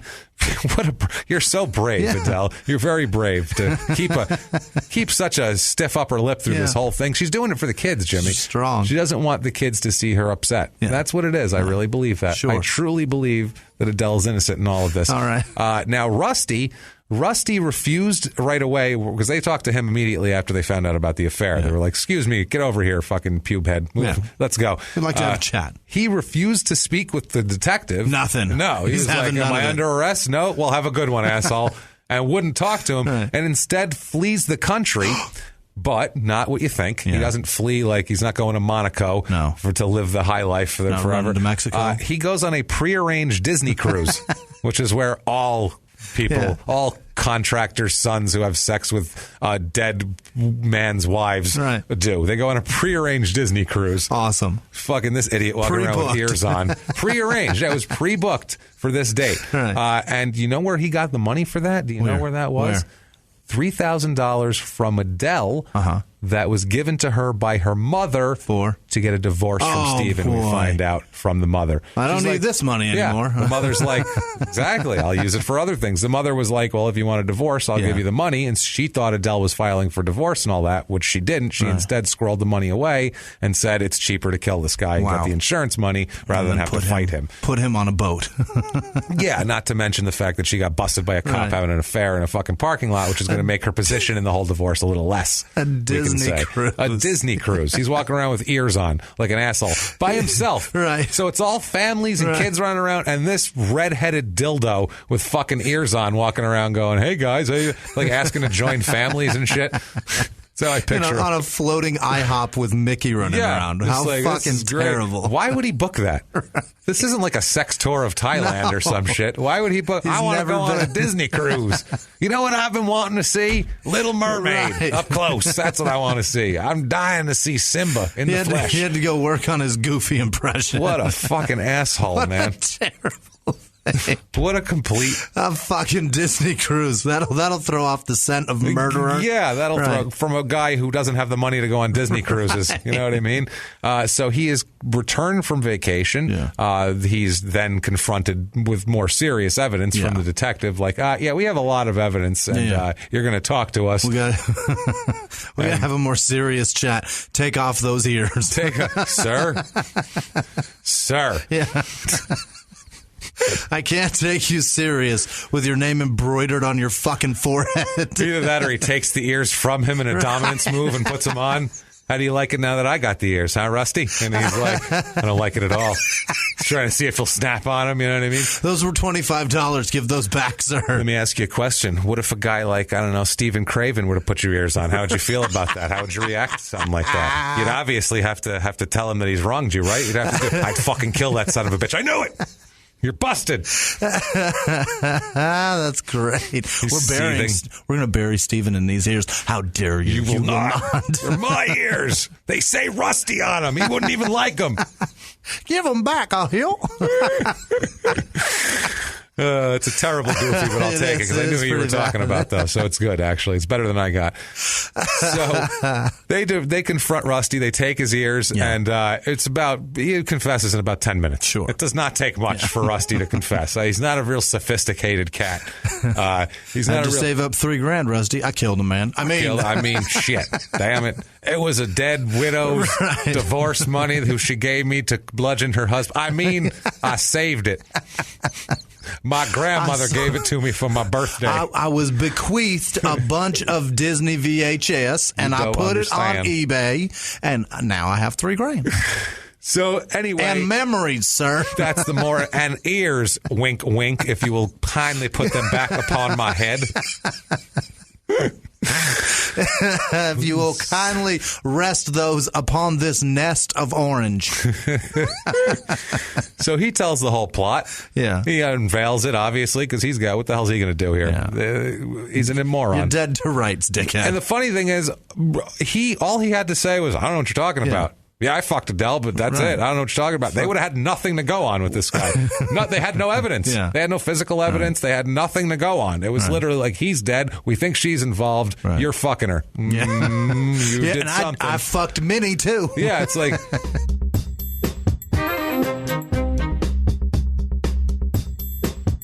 Hey, podcast listener, this is Rob Cesternino on the Rob and Rob Has a Podcast, and the new season of Survivor is just getting started, and we've got new episodes for you 5 days a week. Join us for interviews with your favorite past Survivor players and this season's losers right after they get their torch snubbed. Listen free to Rob Has a Podcast, exclusively available on Apple Podcasts, PodcastOne.com, and the Podcast One app. And if you like the show, why not share it with a friend or leave us a rating and review on iTunes?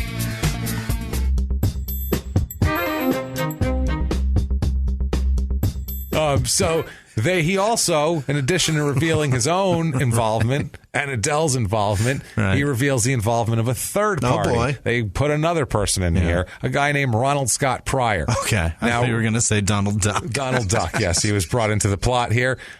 All right. Ron Pryor was arrested for this also because he was implicated here. Mm-hmm. Ron Pryor's a dullard, okay? His own attorneys call him a, quote, slow thinker. So... He's not the brightest guy in the world. That's lawyer talk for he's retarded. There's lawyer talk now. Now, so this dipshit is he works at a car wash. He's a car washer. By the way, Rusty, I saved this for now because I didn't want you to judge him ahead of time because I wanted you to get the evidence and he's a murderer and all that first. But he's a baggage handler for Delta Airlines. Oh, sweet making him by far the most evil person in this story, no matter what happens.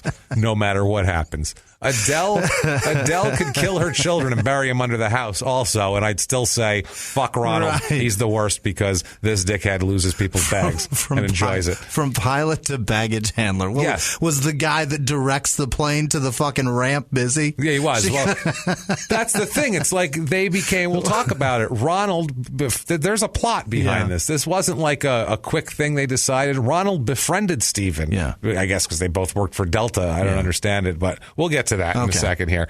So they do all of this. They find Ron Pryor. They arrest him. They both confess, and their confessions lead to finding some evidence also, because Rusty discarded his bloody clothes and murder weapons at a local landfill, like a local garbage dump here. Sure. So what ends up happening is it's in Williamstown, Kentucky. So 6 weeks after the murder, detectives go and dive into this garbage. Oh boy! Now 6 weeks after a summertime Kentucky murder, this happened July 12th. Yeah. So we're talking mid-August now. Through the hottest parts of the sticky Kentucky summer. So many coon and possum carcasses. Jesus Christ. Is that an Andrew Jackson moment? No. Okay. Well, you meant that the right way. All right. I had to check on me for a second. So many have you lost your fucking mind? Have you lost your mind, Jimmy? I thought you meant from the Ghost Cop. I was very confused. I thought you lost your fucking mind. Not this guy. He's like, but I'm going to have to edit that out, dude. I can't have that. We can't have that. You can't fucking throw around straight racial slurs. That's not going to work. Neither of us are okay with that. I don't think you're going to want that anyway. I threw possum in there to qualify it. That's a good idea. Thank you. Thank you. So they go through 3,000 tons of garbage. Jesus. For 16 days. Oh, my God. For 2 weeks plus, these guys, their job was to wake up in the morning and go to a garbage dump in the middle of summer in Kentucky and search through shit. Somehow figure out how to get stinkier. Imagine the fucking smell in that place. Imagine the smell. It had to be unreal. It's a lot of wives of cops telling them, get a hotel tonight. Yeah, you're good. You and Stinky Pete get a hotel together over there. You guys are terrible. Fuck out of here. So they end up actually, it yields results. They find something. Yeah. They find the bloody boots and the shirt that Pryor wore during the murder. How can they? I can't imagine. 16 days worth. Unbelievable. They never find the murder weapons, but they find the clothes. And they were close. They were close, and they do DNA testing. They confirm that they're covered in Stephen Craven's blood. Wow. Both items. So that's pretty incriminating. Unbelievable. They're Ronald Pryor shoes, so why else would he have his blood on there? Rusty tells the police that he discarded the bullets in a wooded area and led Detective Wallace to the bullets that he threw out that matched the ones that are in his head. Sure. So, it helps. It's coming together. Definitely. The FBI laboratory conducted comparative bullet lead analysis and matched the rounds found in the woods with the rounds in Stephen's head. So they never found the murder weapons, but they're the same consistent bullet. It's the same bullets, basically. Now, she is obviously charged with murder. Yeah, clearly. It's continuing though, and they're trying to figure out who they can get to flip on who to do what, and who's going to testify against who. They want Adele the most because she's the murder mastermind of this whole thing. So obviously, the one that benefits. Yeah, absolutely. Here, they asked at this point if the police would consider giving either of the accomplices any kind of deal or anything like that, and all the police would say, quote, at this point, let's just say she's been charged with murder. Yeah. They don't want to reveal anything because it's all crazy. Sure. Now, during this time when she's arrested, she's not only maintaining her innocence publicly, she is sending Stephen Craven's family letters and calling them, telling them she had nothing to do with it. Can't do and that. blah, blah, blah. And they're, they don't know what to think. Mm-hmm. They're being told by the police that she definitely killed her or him. And so it's just... That had to be hard for them to be getting. You have to hate her at this point, of course. And you're getting letters from her and phone calls. She's calling collect to tell you that. Jesus. She's also sending letters to her kids saying, "I didn't kill Dad." Right. Hey, whatever you read in the paper, I didn't kill Dad. So terrible. It's a really, really fucking weird. To live through that would be fucking miserable as a child. Oh, it's horrible, man. I can't imagine. I can't imagine that either. That's bad enough when your parents is murdered, but the other one did it. Like that. That can't process as a kid. That can't I don't know how you would process that. Yeah. So July 28th was when Rusty was officially arrested after he got back from his little jaunt around the Caribbean there. Now, the police say, quote, as best we can tell, the motive was an issue of love and money. We believe that Rusty McIntyre and Adele Craven wanted to be together, and their belief was that the only way this could happen was if Stephen was killed. No, that's not true. That's not true at all. But that's a terrible assumption to make. Yeah. I mean, not as cops, but as people. As people, we got to kill him. It's clearly the only option we've got. When is that the only option? I'm thinking about that. When's that the only option? Like if someone's holding you hostage in like a Saw situation, I guess that would be, we're going to have to kill him. Right. I don't know how else we can get out of it. Other than that, I don't know. I don't know. I can't think of a situation where we're like, we have no choice, but it's logical. Right. Obviously, we're killing him. I mean, what the fuck are you thinking? There's a bear trap around my waist, ready to be tripped, and the only way for me to get out of it is by putting that dude's head in between the bear trap and me. What's that? That's the only way. No choice at that point? I don't know. Otherwise, there's usually a choice. Right. Because it's a big world. You can just go away drive from people. I mean, go on a Disney cruise together. That's it right there. And never come back. Get matching ears with both of your names on them. Yeah, be dorks. The his and hers, the ones with like the bride and groom ones, they make them. Oh, with the veil They're thing. fucking they so make dumb. Everything, Jesus so Christ. dumb. Okay.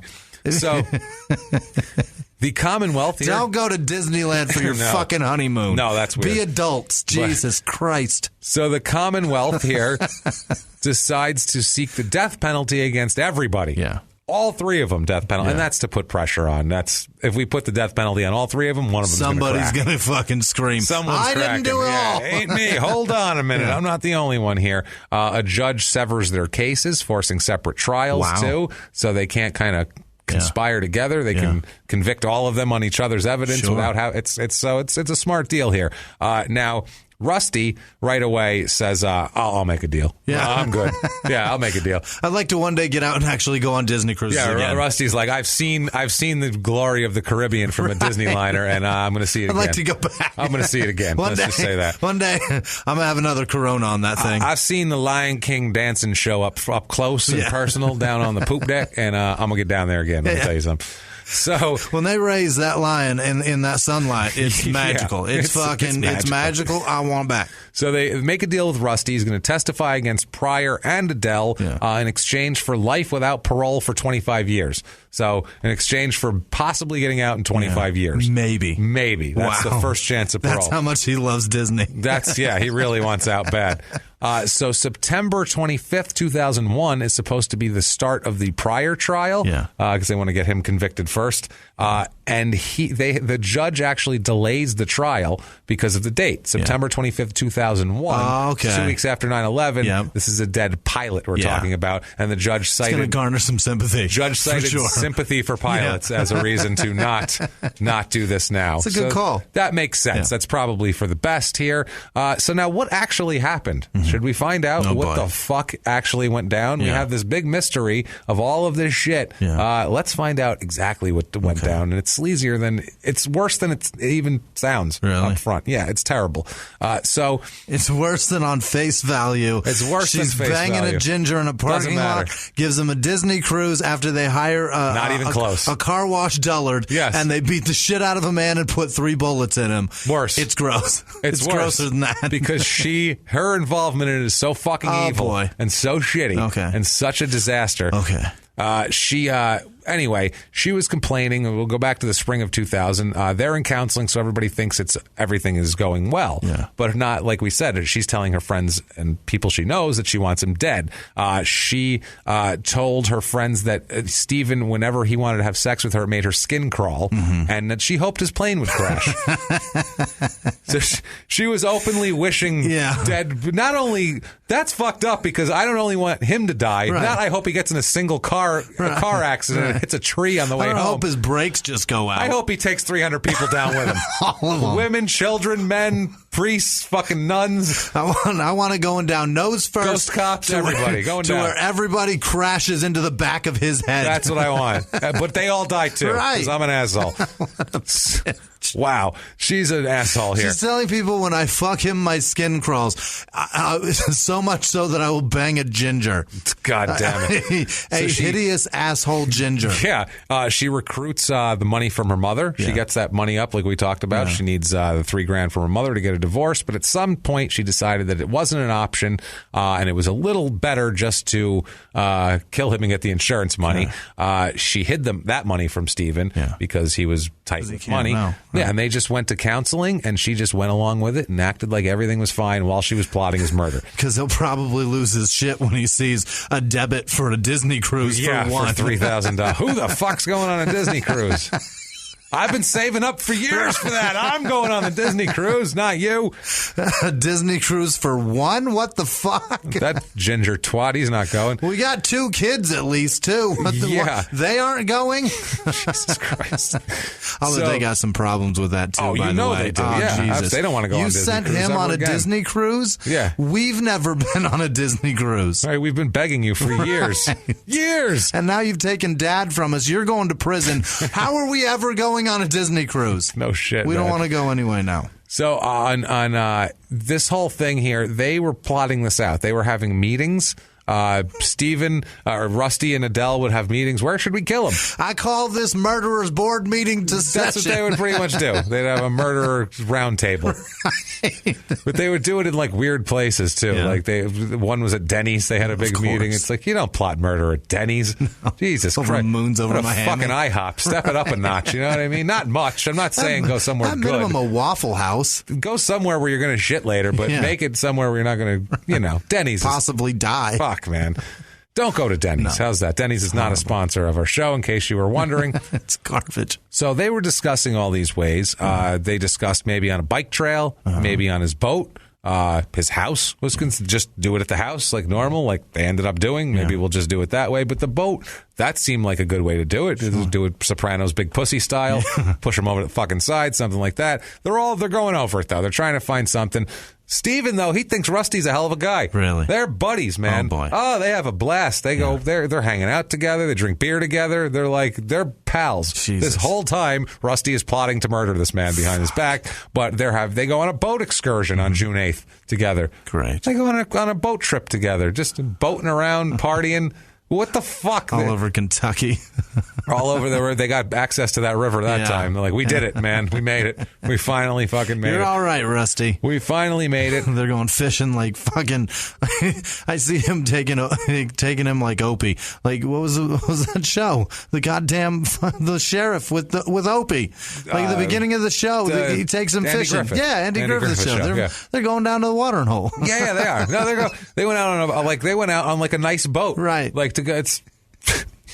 Andy Griffith. Well, one of them's redheaded. Ron Howard's got that's what I was ginger, thinking of. so that's what fine. I saw.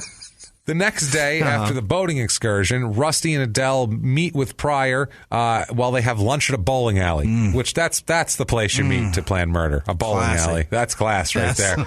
That's the way you do it. Class all the time. Those fries that have been cooked in grease that hasn't been changed for 7 years. The smell of shoes that thousands of people have worn through the air. That's the goods right disgusting. there. Oh, baby. If you can plot a murder anywhere, I just recommend a bowling alley. That's what I think you're going to be satisfied with your choice in the end here. Absolutely. Turns out that Rusty was also in a troubled marriage, and Rusty and Adele were commiserating over that, and then started their affair. Sure. And then next thing you know, the done deal. Now, Pryor used to be a baggage handler, but was too stupid to be a baggage handler. I'm not even kidding. He was too stupid to be a baggage handler, so he's now washes cars, which takes less brain power. PDX is Portland, PHX is... How are you gonna you pigeonholing me into not being able to do this shit? It's too fucking confusing. If in like late 1999 you flew Delta and had your bags lost, now you know why. This fucking dipshit here. These two dipshits with his Mickey ears on trying to do this shit. Unreal. So, so these two, the affair started there. In June 2000, Adele's sister came from California to visit her and to visit the family and see the kids and all that.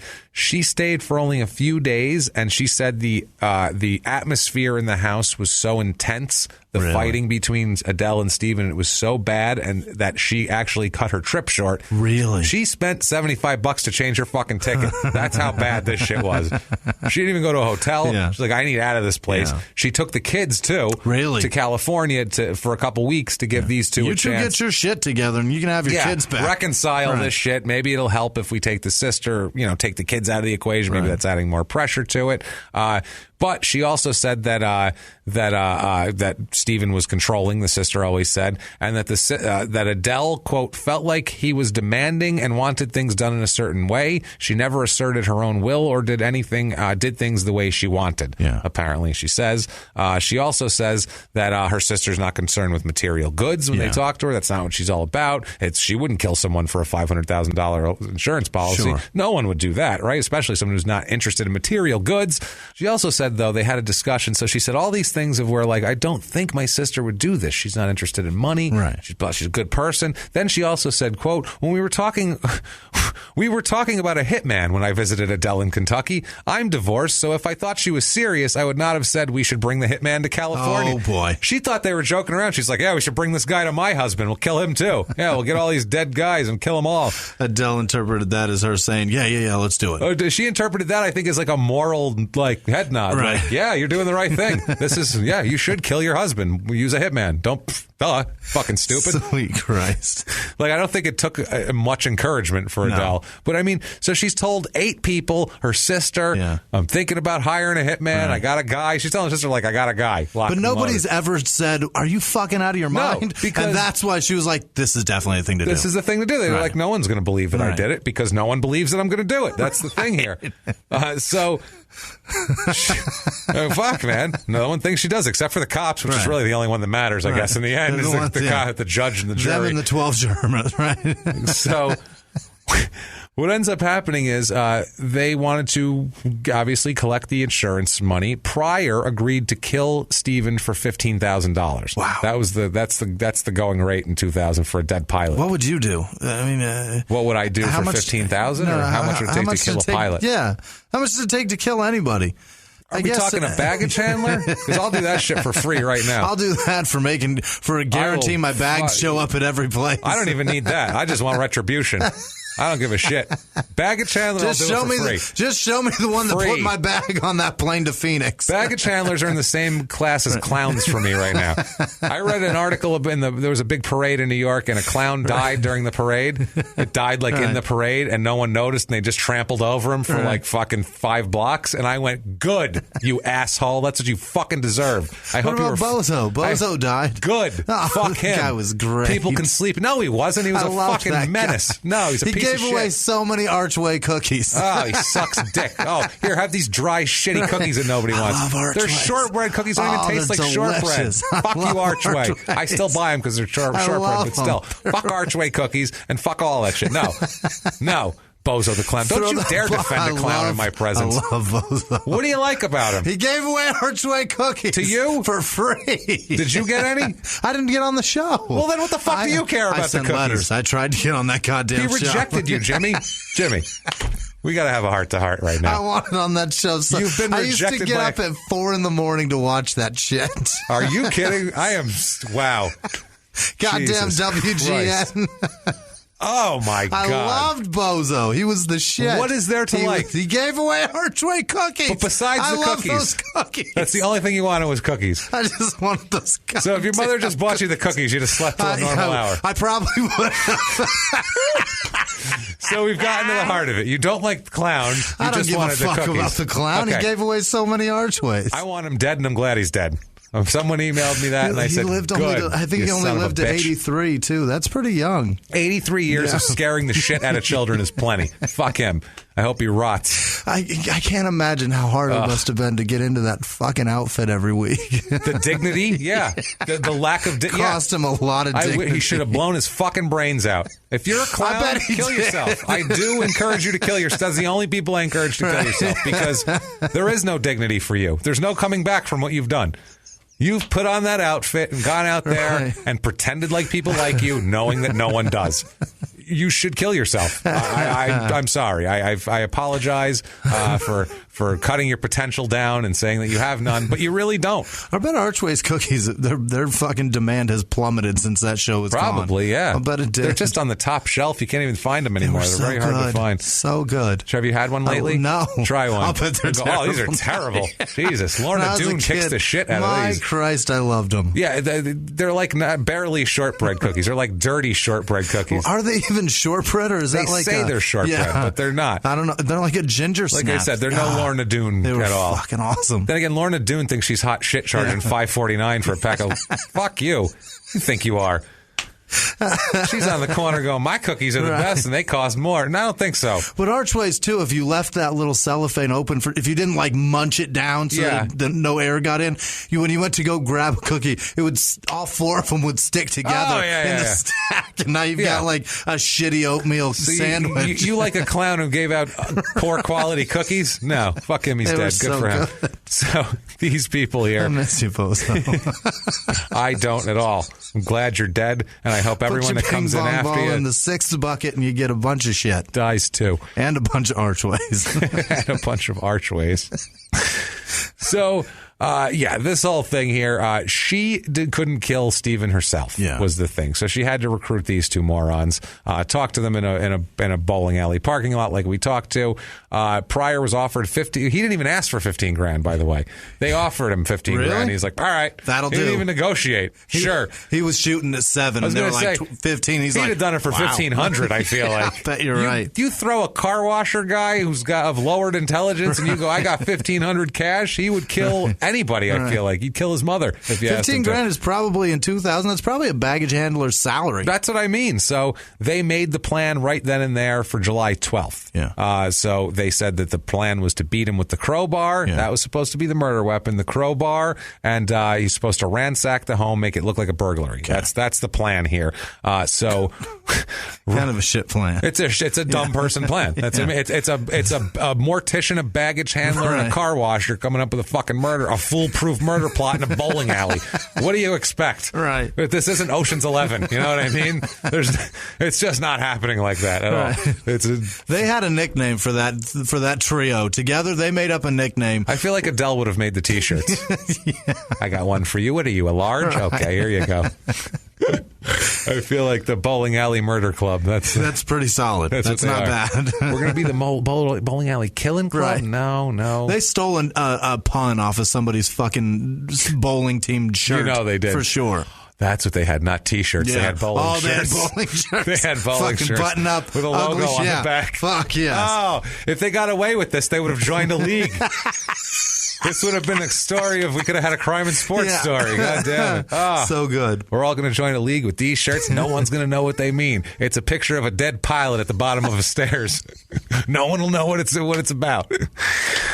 Oh, my God. So Rusty, the night before, July 11th, Rusty goes out and purchases the murder weapon, purchases the crowbar, and calls Adele on a cell phone that he'd given her.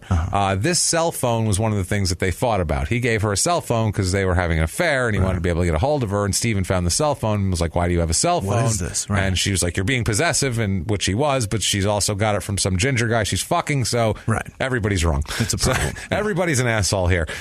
So they did talk a lot on this cell phone. She claimed, she told Steven that she was working with Rusty on the basement and needed this cell phone to talk about basement remodeling. You need to be constantly attached to the guy who's putting drywall up in your basement. You need to. Buy a CB radio. That's a question. Yeah. A walkie-talkie, one of those beepy Nextels they had back then. I don't fucking know. But instead, they have a cell phone. But I wonder...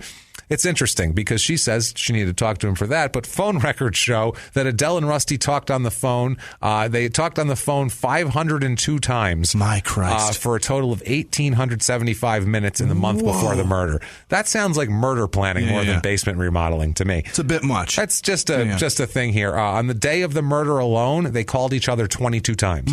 That's a shitload here. Now, so on July 12th, this is the day of the murder, McIntyre and Pryor met at 9 a.m. And they waited at a local cemetery for Adele's call. Jesus. They have seen like too many movies, these guys. I feel like this is like, we'll meet at the bowling alley, we'll hang out at the cemetery and await the call. Like, I feel like they think they're cool, these two. Like, they think this is a cool thing. Like, I feel like at one point while they were waiting, because, they're just sitting there, there's some time to kill. One of them looked to the other one and goes, we're really fucking doing this. The other one goes, I know, dude, this is crazy. We're in a cemetery right now. This is wild. Like two dudes that decided on a Friday night to just fly to Vegas. Like, and they're on the plane looking across from each other. Oh, we're really fucking doing this. It's like, I know, dude, it's crazy, right? Can't wait. Woo! They high five. I'm going to go to the strip club. What the fuck is going on? Two married guys going to... exactly. It's two married guys. We're really fucking doing this. I know, right? Can you believe it? Can you believe this shit? Awesome. It's fucking awesome. That's how I feel like this cemetery trip That's went. amazing. How cool did they feel like just leaning up against the car at the cemetery? Just waiting to go murder a guy, that's all. Waiting to put a guy here. Yeah. Wow. We're going to meet at the cemetery because if you could be around dead people, you can make dead people. You can make dead people. They planned to go to the Craven house that morning to see the layout. They were going to further discuss the murder that night. But now, the thing that happened here, Steven and Adele were planning for an upcoming vacation. Steven had called in sick, and Adele was waiting for him to leave the house to so they could come in and look at the house and see what they were going to do. They wanted Pryor to get a lay of the land, but they were like, fuck, he's still here. God damn it, this isn't what we wanted at all to happen. He's here. Shit. So he's supposed to be on an 11 o'clock down to fucking Nashville. Exactly, but he was sick that day, so he called in sick. Stephen had called a friend in New York and said that he could fly with Delta at no cost, and so he was going to meet this guy in New York City to see a Broadway show. Adele even approved of it. And, on his sick day? No, this was another day. All right. And called his friend back to make the arrangements. So Adele knew what was going on now. Now that he was going to go still that night, but he couldn't fly that morning because he was sick. Right. So now Adele knows you can't show up to your job when you called in sick. Exactly, that's the thing. I'm still going to a Broadway show. I worked at a grocery store. I called in sick, and then I went and got chicken noodle soup and bagels. And then when I was leaving the store, the manager was like, "Didn't you call in sick?" And I was like, "Yeah, I need shit so that's that I can feel better." That's why I have chicken noodle soup, dipshit. Yeah. Right. And she was like, "Well, if you can make it to the store, you can definitely work at the store." And I was like, I'm not going to be here for 8 hours. Right. I just came to get a thing of soup. And she gave me shit for like 4 months until I quit that job. What an asshole. I got fired. Glad you quit. Either way. I've fired from every job I've ever had. Either way, you know how that goes. Jesus Christ. So Adele hears that this is going to go on and calls Rusty and says they have to do it right now. Yeah. Get over here. Do it right now. Get from the cemetery. Can't deal with his coughing anymore. I can't do it. So they had their oldest son was at day camp, and Adele let her other son go with a neighbor to the grocery store, and that was now they're alone in the house. We got a window. Now we got a window. Rusty comes over in his truck. Pryor hiding in the back of his truck because he came over all the time to do basement shit. So that was totally normal for him to come and go from the house at whatever time he wants to. He's got keys to the house and everything here. So Pryor's hiding in the back. He's there. When he arrives, Rusty tells Steven that he's there to fix a faulty shower head in the basement. Now, Pryor, while this happened, Pryor went around and hid in the basement in a prearranged spot where Adele had set up a mirror so that Pryor could see when Steven was in a position to be attacked. Oh, Jesus. This is fucking crazy. This is what I mean. This isn't like, we're going to kill him. Fuck, can't do it. Just kill him now. Right. This is some like sick, arranged asshole behavior. This is worse than just a regular position murder. And mirrors and shit. That's what I mean. Creepy. A plot. I'll do this and you do that. And this poor guy's just going about his life. He has no fucking idea what's going on. This is goddamn horrible here. So they're doing that. And he feels like shit. He's sick, for fuck's sake. And he's sick, yeah. So she sets up the mirror, the whole deal. Then Adele lures Steven toward the garage by telling him that their pet ferret was loose. Oh, Christ. This was the prearranged signal for Pryor to attack. She said, when you hear me say the ferret's loose, that means he's coming, and you get ready to fucking pounce on his ass. So the pet ferret's loose, she says here. Steven's in the basement. As he approaches Adele, there's a glass door, and she shuts the glass door in front of him. So he can't get out. He's like, what the fuck are you shutting the glass door for?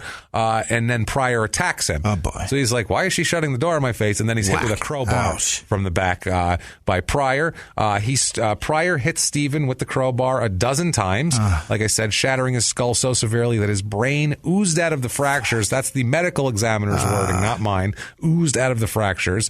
Adele stood at the window and watched the attack the whole time. Christ. She didn't turn, and she wasn't a withering flower in this whole thing. She watched it, and she enjoyed it, or at least watched it. I don't know if she enjoyed it. But yeah, she made sure it went down. They all started to gather to just do a little post game on it because you've done pre games. You got to watch the game tape. You got to watch the game tape. Make sure you did. Adele says, "Holy shit, Steven's still breathing, even though his brain is oozing out. He's still breathing. His arms were twitching, and he's in a large pool of his own blood. I'm sure he would have died, as we find out later from the medical examiner. But what she does is she's like, well, fuck. She goes and gets the handgun, the Family 38. Jesus. She goes and gets that out of Steven's dresser drawer there. It's a Smith & Wesson 38 caliber. She gives it to Pryor, and she tells him to shoot Steven in the head.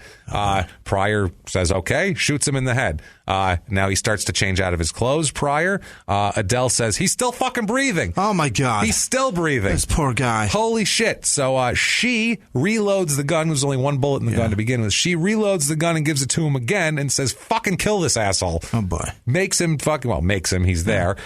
So he puts his shit back on, shoots him again. I got to put my murder clothes back on. Oh, Jim, my murder boots. Goddamn murder boots. Got to put this bowling shirt back on. Oh, man, it's my club. That's my club.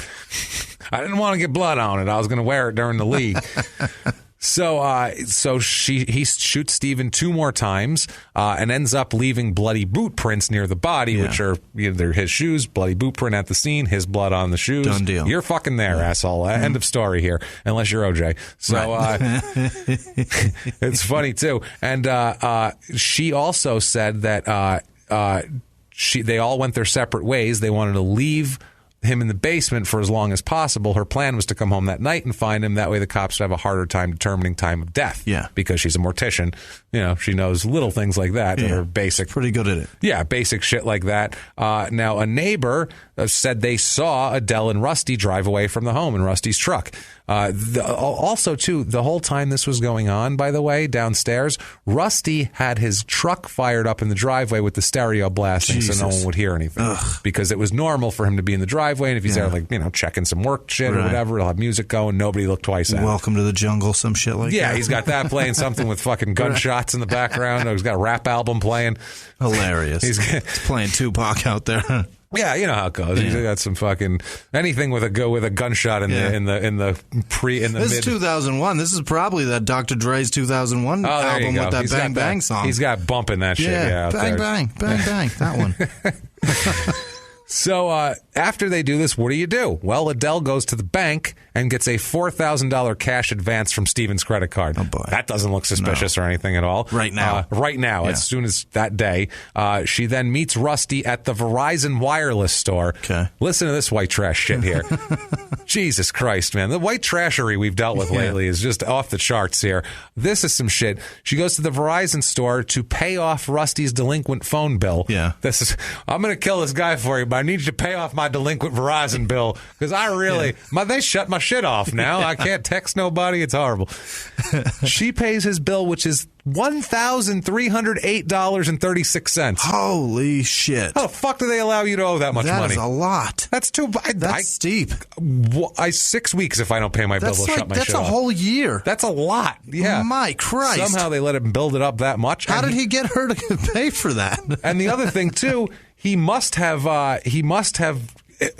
still been on because he was using it to communicate with Adele. They left that shit on owing hundreds of times. Wow. Well, he's making hundreds of phone calls and doing, cemetery setups and shit like that.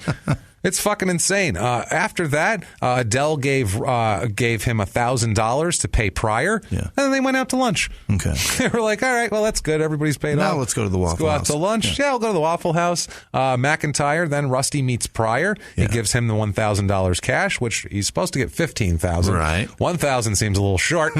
I'd be pissed, personally. I just bludgeoned a man to death in a basement. He doesn't know. No, he's like, I got money. They're like, this is $15,000. This is a lot of dollars, is what this is. If they just gave it to him in ones. Right. They went and had it taken out in ones. They're like, look how much it is. And he's like, oh, man, that's a lot. This is $1,015 bills. They gave him like a paper sack full of money, and he thought it was very exciting. Like, oh, this is an awful lot. They gave him in a bag with a money sign on it, like a loot bag. Like, here you go. And he's like, oh, man. He tucked it inside his jacket. Oh, wow. This is way more money than I thought. Now, so they do that. So this is 10 hours after the murder. Adele comes home with the 2 kids from shopping. Oh, my door's open. 911. Oh, there's a robbery. 10 hours later. 10 hours later. Wow. So she went out shopping with the kids 10 hours. Jesus. She was acting like nothing happened with the kids and shopping and doing her thing. She calls 911. The front door's open. There's a light on, and my husband's supposed to be in New York. I don't know what to do. Right. Poor woman. Well, now we know what actually happened. So she's pretty fucked. So they're all going to court now, obviously, now that we know that here. Now, Pryor is obviously found guilty of this whole thing. He's confessed. People have put him in it. He's done. Right. The jury recommends that he get the death penalty. Mm-hmm. Jury recommends the death penalty. The judge is waiting to sentence that to see if maybe he can get him to see if the prosecutors can get him to flip on Adele. Right. So that's what they're doing here. They're trying to get him, and they're like, hey, if they can take the electric chair off the table, he might flip. You know, what the fuck? He's already confessed to his shit. They want him as a witness. But it looks like it's going to be just an open and shut case, man. I mean, against her. She's got Both of the hitmen are testifying against her. She took all the money out. There's a trail. She fucked a guy in the church parking lot. Far too many reasons for her to want to do it. Dude, she told 8 people about that. She can't wait to kill him and the whole deal. It's crazy, right? You would think that. But she's smart, actually. She hires a super aggressive attorney, an extremely aggressive attorney named Deanna Dennison. Okay. Dennison is kind of famous around this area. Also, she gets the venue changed to Lexington, Kentucky. Gets it out of the small town where people know that this is going on. She had recently gotten the murderer of a 7-year-old child off after several trials. Wow. She somehow muddied the waters enough in several trials to get a child murderer What off. an asshole. So she's... Yeah, and also the person, if you killed somebody, that you'd call first. You'd be like, I'm calling her. Yeah. If she got a child killer off, she's fucking good. That sounded terrible. She got him out of prison. That sounded good. Kept his rap clean. Yes. So Rusty decides. Every time you say that, I want to die laughing. Yeah, I know. We're so 12 years old. It's ridiculous. Fucking child. Rusty decides he's going to testify against Adele. Yeah. He called her his soulmate, but he's testifying against her for the plea deal in exchange to not, to have some chance to go to Disney Cruise again. You never know. The state. Now, this state, they want Adele so bad that it's being prosecuted directly out of the Attorney General's office. Wow. No underlings. Yeah. They're like, no, we're overseeing the this AG shit. will get this. We want this taken care of. Well, when Deanna Dennison comes in, they're like, oh, fuck no, we're not getting beat by her again. Shit no. All resources, all hands on deck. So Adele really ended up bringing kind of more of the wrath of the state against her because they prepared themselves for a trial.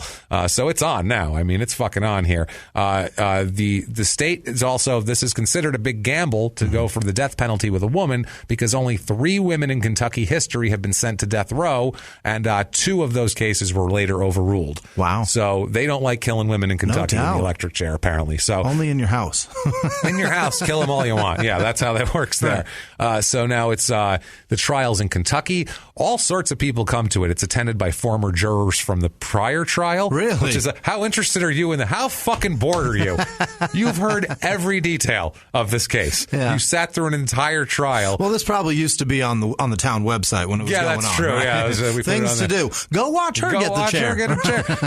And then they all went to Lexington. They traveled an hour and a half. We said at the top of the show for a reason how far it is away from Lexington because this came around. We think I said that shit for nothing. They left his trial. They left his trial after convicting him. Let's go there. Let's drive. Let's drive an hour and a half every day to hear the same information we just sat through for weeks. Wow. It's the stupidest fucking thing ever here. They go, attorneys from throughout the state, police cadets. This is like anyone who's interested in legal shit in the state. They're all like, all hands on deck. It's going to be a crazy fucking firefight because you got this Deanna Dennison. The Attorney General's prosecuting it right out of the office. Yeah. This is like a special Law and Order. This is a special 2-hour Law and Order. You know what I mean? It's a special one. This is the 1 seed and the 2 seed head to head, babe. This is a great Super Bowl. This is a good one. This is the best one. Exactly. This isn't some 11 seed in a tournament coming into this bullshit. Right. The Cravens' 2 sons live with a paternal uncle now. They live in out of state. Family members say the children have not been told the circumstances. They've shielded them. The cost here, they know it's going to cost so much money, this case, too. Not only the lawyers there to delay it, but they're forcing the state to fly or drive in every witness called by the prosecution or the defense. My Christ. They all live an hour and a half away at least. Wow. So, and all of her family from California that she talked to, and his family from Atlanta. They moved. They're all flying in. They have to. If they want them to testify, they have no choice. So it's expensive. Her family still works for Delta. They could probably get pretty cheap flights. Rusty could. Rusty's like, I can get you. Never mind. Fuck it. Never mind.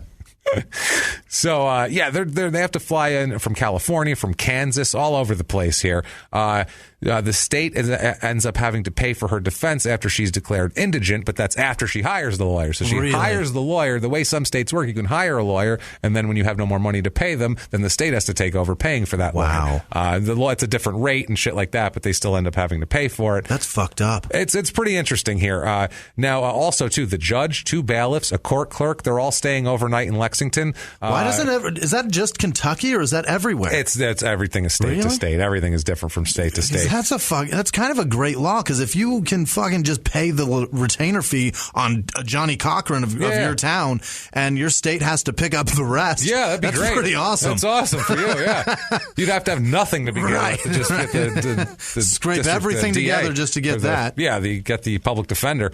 They'd also sequestered the jury, so they have to put them up in a hotel room. It's a very expensive trial for Kentucky here. They open the case, the prosecution does, by just they paint the picture, man. They just describe what we did. That she set him up. There's a mirror set up. Honey, the ferret's loose. Yeah. The signal. Watched him through the window get beaten to death, and then said, finish him like the fucking Mortal Kombat guy, and then fucking reloaded the gun and made sure to finish him. At no point saying, I feel bad, let's help him. Right. Nothing like that. There's none of that going on here. They go over the whole thing. They tell him that the family's pet ferret escaped from the cage. Pryor was hiding behind a couch with the crowbar, and the medical examiner said that he would have died eventually from the crowbar wounds, but I guess they were impatient, which, Jesus Christ, I guess that's sort of... it's a fucking reprieve. That's what I mean. I guess it's sort of merciful. I have no idea here. The prosecution calls in everybody. They're stacking this case because they have a huge case. Yeah. They have both accomplices independently corroborating each other's testimonies. It's not just like one other guy going, she told me to do it, and her saying, I never said to do it. There's two people going, yes, she told us both. We both met. They're separate, the whole thing. It's not like they're brothers or anything. And their explanation matches up with what happened. Exactly, perfectly. They led them to the bullets. They led them to the bloody clothes. His DNA is all over it. It's pretty fucking obvious. Time frame matches. Either she's lying and everybody else is telling the truth, or everybody's lying and she's the only one telling the truth. Not to mention the 8 people she told she wanted him dead. The woman she asked about hiring a hitman. The sister she said joked about the hitman. The whole thing. It's ridiculous here. Her sister had to testify. They called in her beautician, her marriage counselor, her neighbors, everybody she fucking ever met, basically. All the people that she said, trying to establish that she was in a troubled marriage and acted strange the day of the killing. They called in the forensics people who said, quote, Mr. Craven, for part of this ordeal, suffered extreme pain. He was probably very aware he was being attacked. God, Jesus. I would say so. So that paints it a little much here. He says, quote, he would have ultimately died because of the blows to the head had he had not been shot. Wow. This is crazy. So then they get Rusty up on the stand. And Rusty says, quote, I talked with her about different ways to ambush Stephen. Options included on a bike trail, his boat, and in the house. She even discussed killing him herself. She told me if she ever got the chance, she would just shoot Steve herself. Wow. So, Rusty is putting her in pretty good here. The prosecution saying that Adele duped Rusty into hiring someone else because she couldn't recruit anybody else for the job, so that's why they got Pryor. They talk about Honey the ferret's loose just to do the whole deal. They even talk, Rusty says he turned the stereo up in his car. So they're painting an evil picture of this shit, man. The defense... Wow, where do you even fucking start, man? With the defense, the defense said that Adele had ended the Rusty affair before the murder. They just remained friends. The Cravens were trying to get the relationship back on track. They said that this set off Rusty because he's a guy with emotional problems. They said that they talked about at one point at Delta in an angry outburst he choked a fellow employee. That's a big difference between that and setting up a murder plot. But he choked an employee. The lawyer said, quote, he was losing her and he knew it. Rusty is what she's discussing. She said that Rusty had access to the house. He could have broken in at any time, taken the gun from the family gun closet, and the whole deal, which would be a fine defense. Right. If there isn't someone else going, no, she paid me money, and the whole, like, that. What about the Verizon store? You know what I mean? Like, was that a goodness of her heart? I'm going to pay $1,300 on your fucking phone bill? Wow. They had a theory that he stalked her, spied on her, and seduced her, and then when she ultimately rejected him, he decided to kill Steven on his own so he could possess her. She also said what about that sunburn he's got? You know, the one he got on a fucking Disney cruise. What about that one? Right. She with just the shape of ears missing on his head. She said that Rusty went off his antidepressant medication and was drinking heavily, and these two things could result in him doing shit that he doesn't even remember. Wow. So he could have killed her and doesn't even remember here. That's what they're presenting as an option. As an option. Wow. Because what else you got? Rusty's described himself as tense, and he said he was depressed and drinking heavily in the weeks leading up to the murder. Yeah. He said, quote, "I was drinking heavily. I was drinking 24 hours a day. I was driving around drunk." Jesus. That sounds terrific. He's admitting to DUI. Yeah. Well, he already admitted to murder. Yeah. He's no parole for 25, so you can slap that on the top of that shit. The judge called a hearing to ask Rusty whether he felt any adverse symptoms, which could have clouded his judgment because he stopped taking Paxil. Okay. And he said no, he was fine. Yeah. Meanwhile, they tried to say that he quit Paxil cold turkey. You're gonna kill your friend's husband if you quit Paxil cold turkey. That's how it goes. Period. That's just how it works, man. He drank up to 12 beers a day and stopped doing the drugs. The whole deal. Adele testifies. She testifies for 14 hours over 2 days. Yeah. You know, the prosecution had to be like, here we go. Let's get her up there and rip her a new ass here. But they don't. She keeps it very calm and quiet. The way she is on the stand is the way OJ is in his chair. Okay. Just keep that demeanor very calm and everything's fine. Stoic. Exactly. That's a good word. Stoic. And she talks very quietly that the jurors complained multiple times that they couldn't hear her. Could she please speak? I'm so little and There's weak no and weak. way a lady like that could kill somebody. And I didn't kill my husband. Right. Could you speak up? I'm so sorry. I didn't kill my husband. I said I didn't kill him. That's what I feel like she's doing. She's not lying. She didn't do it. Bullshit. Yeah. She had 8 hours of cross-examination, which sounds fucking horrible. That sounds like a nightmare. She said, quote, "I did love Steve. I still love him. Steve will always be a part of me." That is some kind of fucking balls on here, man. The prosecutor, Jesus Christ. 8 hours of that shit. And they said it was intense, too. This article said it was intense with the Edgewood woman pitted against the state prosecutor, Attorney General Christina Brown.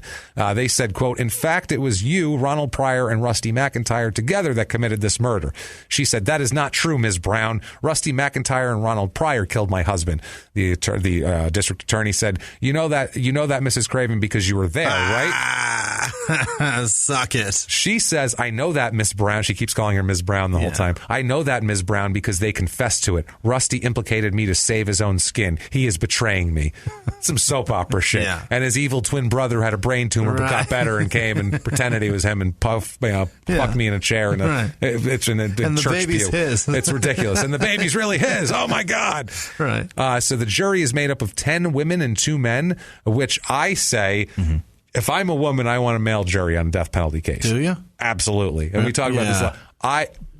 Men aren't. I'm going to have a hard time killing a woman in the electric chair. Absolutely, because we're not going to do that. It's just different. Men have scientifically proven men have more sympathy toward women, and women have more. It's just the way it is. Whereas women, you want to get a bunch of panel of fucking women judging you that way? Fuck no. No, they don't like your shoes. You're going to the fucking chair, and make sure she's in those shoes when you fire it up, please, because they're terrible, cute. Awful. Look at her, such a skank. Look at her. No, I've seen her. She thinks she's cute. She does. I see it, and I'm not going to put up with it. No. Hilarious. If only there was the way, I can convict her. Wonderful. Okay. You don't want that. I'm not saying all women are that catty, but I'm not taking the risk if I'm a fucking woman. She cheated on her husband with a ginger. Look, ew. Have you seen him? If that jumpsuit was any more orange, she'd try to fuck it. I bet she fucked that Pryor one too. You know it. She likes dullards on top. You know she does. That way she. Women are vicious. They right now they are. They're vicious to each other. Yeah. So they're doing that. She's breaking down in tears on the stand. The whole deal. They talk about how she's got kids and what a great mother she is here. Her lawyer called a 14-year-old neighbor to testify that she saw Steven standing in the doorway of his home at 10:50 a.m. on the day of the killing to try to muddy up the timeline here. That would put the time of death an hour later than the prosecution claims, saying that then they could say that she was running errands. Right. They're just trying she was to muddy clearly the water. Paying somebody else's phone bill at that time. Yeah, exactly. Obviously, that's what she was doing. She was having bowling alley lunch. So during these closing arguments here, they paint her as a cheating wife who killed her husband for $500,000. It's pretty clear here. Pretty obvious. The problem with their timeline is that they're trying to put the time of death at the time she was with the other two somewhere else. Yeah. None of that shit adds up. None of it. Now, the jurors, they have two options here. Either she plotted to kill her husband and she was in on it, or she had nothing to do with it, wasn't there, didn't know anything about it. That's what they're deciding. December 2002 is the verdict. Hung jury. What? They couldn't fucking decide. So much money for a hung jury. They couldn't decide. Wow. They said 8 jurors wanted to acquit her of complicity in the murder, but the 3 who wanted to send her to death row felt so strongly, and the 8 who wanted to free her were so entrenched, it was just... They just would not give in, and they had to go to the judge and say that they're hopelessly deadlocked. It's crazy. They said that one juror said, quote, "I didn't want to be pressured into making a decision I didn't believe in my heart. I believe she is guilty. I think there are way too many loopholes in her story, but I was not going to change my mind about her guilt," which makes no sense. She said the more the jury deliberated, the worse it got for the prosecution. At the beginning, 6 people wanted to convict her, and then they went away from that. How do you stop it? The 2 guys who did it fucking said she was there and have a pretty good... Ronald Scott Pryor is not intelligent enough to fucking come up with a whole plot and a story about mirrors and all that shit. He's not. Exactly the same as Rusty's. That's the other thing, too. It's exactly the goddamn same here. So they talked to a bunch of jurors, and they're all like, we fought about it. The Deanna Dennison says, quote, "We see it as a win." Like, I bet you fucking do. She probably should have been convicted and sent to the fucking death penalty. Sure. Death penalty? Is that sent to the death penalty? Right there to What the fuck is wrong with me? Jesus Christ, my brain's shut down. So January 2004 is the second trial. Prosecutors strike a deal with Ron Pryor to escape the death penalty, and he is going to get life without parole. In exchange for testifying here. Adele has no money now, so she's appointed to 2 attorneys. Neither of them are Deanna Dennison. So shit's going to go a little different for her now. Over the course of the trial, the tide is going in favor of the prosecution. Both witnesses against her, all the forensic evidence. She's buried. She's screwed. They get and your public defender is not Deanna Dennison. That's the problem here. Pryor got on the stand and told. That's the thing too. He got on the stand and said she put the gun in my hand and said, "Finish the job." Wow. Which is you're a mob boss at that point. You're a fucking mob boss, and people aren't going to have sympathy for you anymore at that point. So before this ends up going to the jury, there's a meeting with the defense and the prosecution. Let's talk about this here. The death penalty's on the table. So they have a meeting. Get your bowling shirt on. Let's go sit down. Yeah, no, exactly. They had plea negotiations doing this here. Defense attorneys wanted her to be able to continue to proclaim her innocence and have a hope of getting out of prison one day. And so they wanted her to do like an Alford plea and just say, like, you can convict me, but I'm not going to say I did it. And the prosecution wants her to go to jail forever. Is the thing here. February 20th, 2004, they reach an agreement.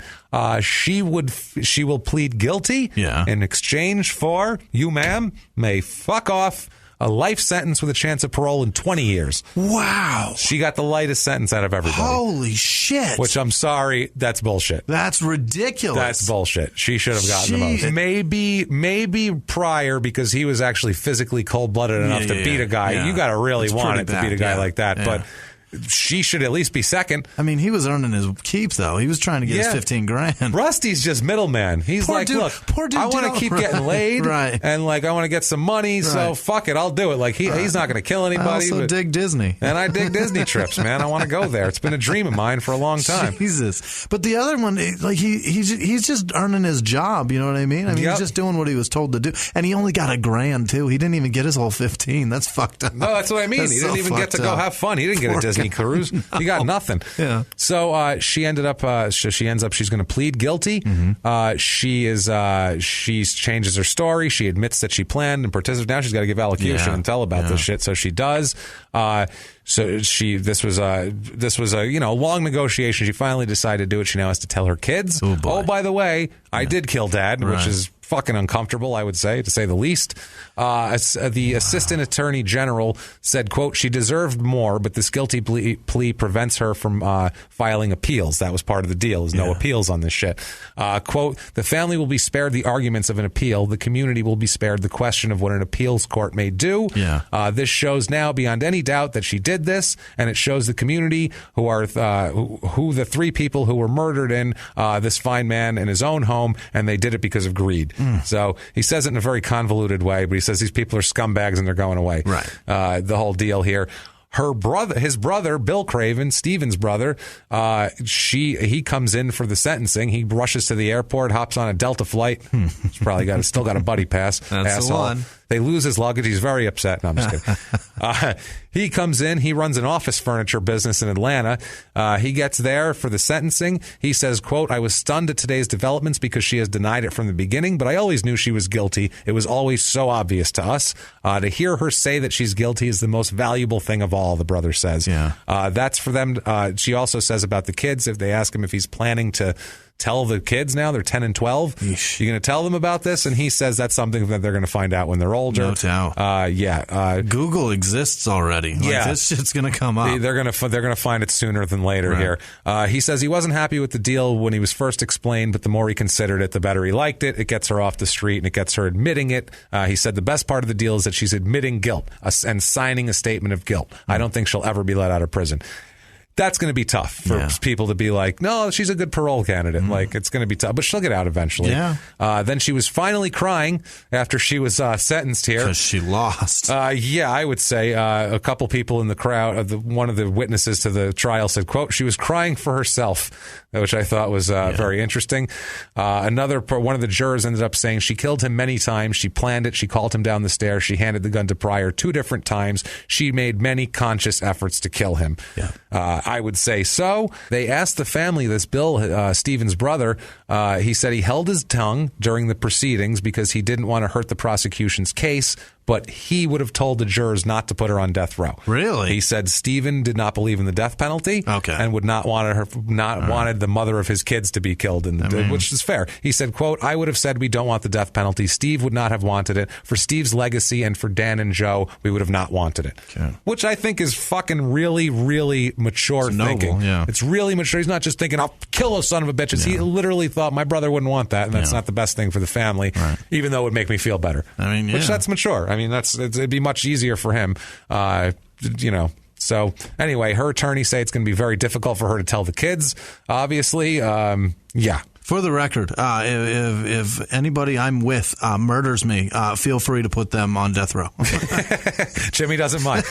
That's good. Yeah, it's good to put it out there. I'm fine. All right, good. Yeah, it's now recorded and it's out there. Now we know. I'm good with it. That's a tough thing here. If they did it and there's evidence and it's obvious they did it, fucking do it. So she's going to be eligible for parole. Let's see, time served. She was in for 4. She's going to be eligible for parole in about like 2 years. Yeah. So watch out for that. Holy shit. Keep an eye on that here. Watch out for your knees, because that's where she's going to be. So also, Bill Craven filed a wrongful death suit against her in Kenton County Circuit Court, and they don't know if they're going to pursue that. Who knows?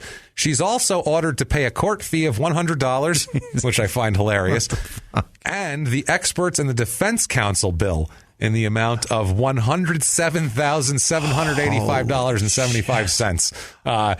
So she owes $107,885.75. She appeals that part of the sentence. That's the part she's allowed to appeal. Pay shit. She appeals that part, and they tell her to fucking pound sand. Take a hike, lady. I don't think so here.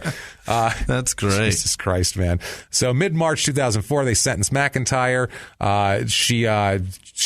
The judge disregarded appeals for clemency, saying his cooperation with authorities would not make a difference until he goes to the parole board. She said, let the parole board sort that out. I'm going to bang him good for fucking a long time. She said, I know you wish you could take it back, but it doesn't change the fact that Mr. Craven was brutally murdered. You, sir, may fuck off. Life in prison without parole for 25 years. Wow. That's a long one. And of the prior sentencing on March 23rd, 2004, which is like a week after the the McIntyre sentencing. They really kept them all there. The Attorney General Luke Morgan said, quote, "I think all three persons deserve the death penalty," which, my man, whatever. The judge said, quote, "I don't think there's anything about this case that's not sad, that's not heart-wrenching. Right. You, sir, again, may keep fucking off, life without parole." Yeah. He's never coming out there. Adele is currently in the Western Kentucky Correctional Complex. For now. For now, good for her. She is inmate number 175776. If you want to send her a letter or some shit like that and tell her she's an asshole. Yeah. I love, by the way, on these sentence lengths when it's life, it says 99 years and 99 days on their sentence. So and every day it never changes. And it never, ever goddamn changes. It's just always the same. And then they just let them out. Yeah. Now, we will say that. Now, Adele, obviously, she was not a great person. No. She was a bad person. And if you meet someone named Adele Craven, you may feel like you need to take it out on them. Right. Don't take it out on another Adele Craven that I found out there who has never killed anybody, as far as I know. Right. Is a small business owner and administrator in Canberra, Australia. Wowza. She is. We'll give her a plug here. It's JERLIZ. PTY Limited. I don't know what the fuck that is, but look it up and give her some business, because she's lost some business for this, I guarantee it. In Australia or not, people are like, yeesh. Somebody Googled her and they found that shit. That's a dead-ass husband. Jesus. I don't think so. So that is Edgewood, Kentucky. My Christ. Like we said, we tried to put a little extra in and mix it up a little bit for anyone who might have saw it on the live show, but I have like 20 shows to prepare in 30 days in April. No, not fantastic. It's going to be so fun. It's going to kill me. So sometimes we're going to have to do a live show as a regular show and stuff like that, because I'm good with it. It's fine. Jimmy drinks like a fish, and he does a bad memory anyway, and then you get him drunk. He has no idea what we said. Like I said, out of this whole story, he said, "There's a guy named Rusty in it, right?" And I said, "Okay, good deal." So it's fine with that. But we're going to do that, and they'll all be fresh. Don't worry about that. We're going to keep it. We're not going to slack because we're on the road. That's nothing that's going to happen. You're going to get the same episodes, same length, same stuff, same crazy cases. If you like these cases, here's what you can do. You can go to iTunes, give us 5 stars. Doesn't matter what you say. It's iTunes' funky-ass algorithm. Right. It's not us. It's not for our ego. We don't care. Or you might want to go over to patreon.com/crimeinsports or to PayPal using our email address, crimeinsports@gmail.com, to make a donation and be one of our spectacular producer, wonderful people that we're going to talk about in just a moment. So many great, amazing people. If you want to follow the show, you can do that on Twitter @MurderSmall, Facebook.com/SmallTownPod. Right. Do that there. And that said, Jimmy, please hit us with the list of the most fantastic people that I love so damn much. Happy birthday, first of all, to Cliff Paquette. I think that's his last name. And, I think so. And John Redmond. Thank you guys so much for listening.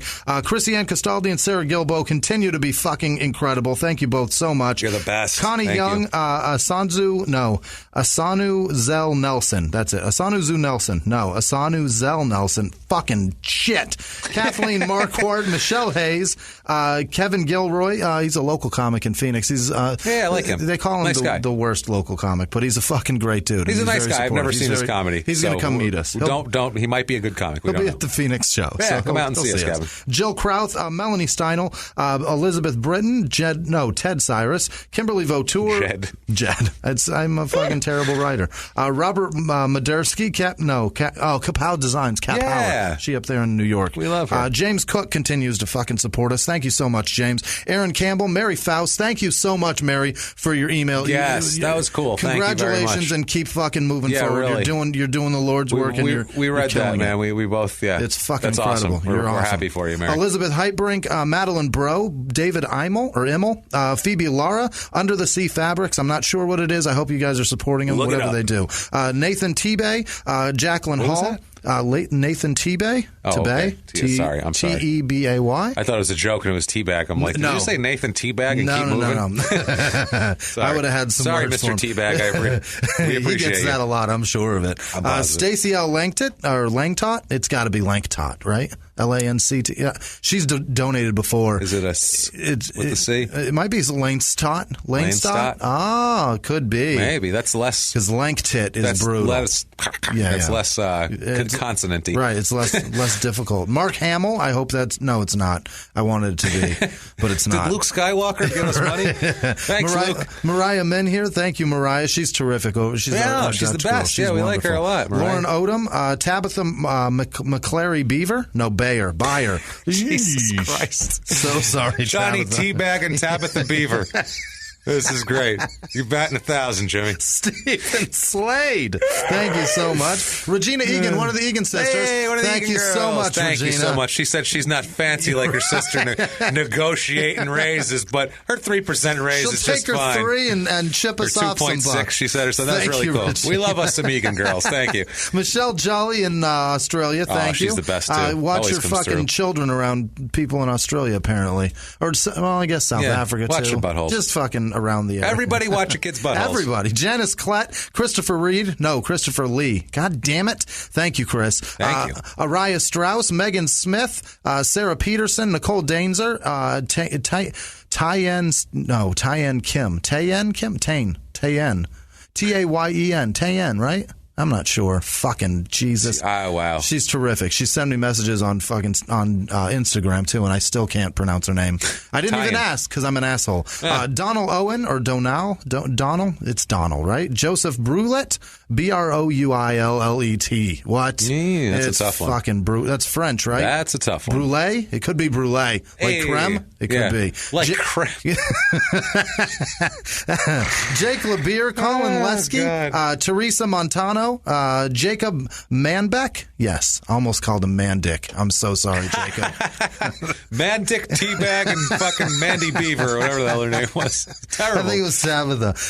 Beaver. Jesse Hartman, Kim Kinney, Will Eagleston, Autumn Allen, Marissa Wells, Peyton Meadows, Elizabeth Wolfinger, Brittany Smith, Mitchell Holmes, Megan Sibert, Nick Mahmood. Thank you so much, Nick. I appreciate you, brother.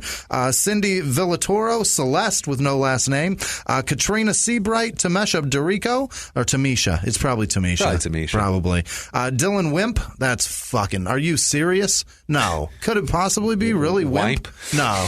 That's fucked up. Your parents they should have for sure changed their last name. Total dicks. And Danny Booby, your parents are no worse or no better. I'm not sure. And they're probably amazing people.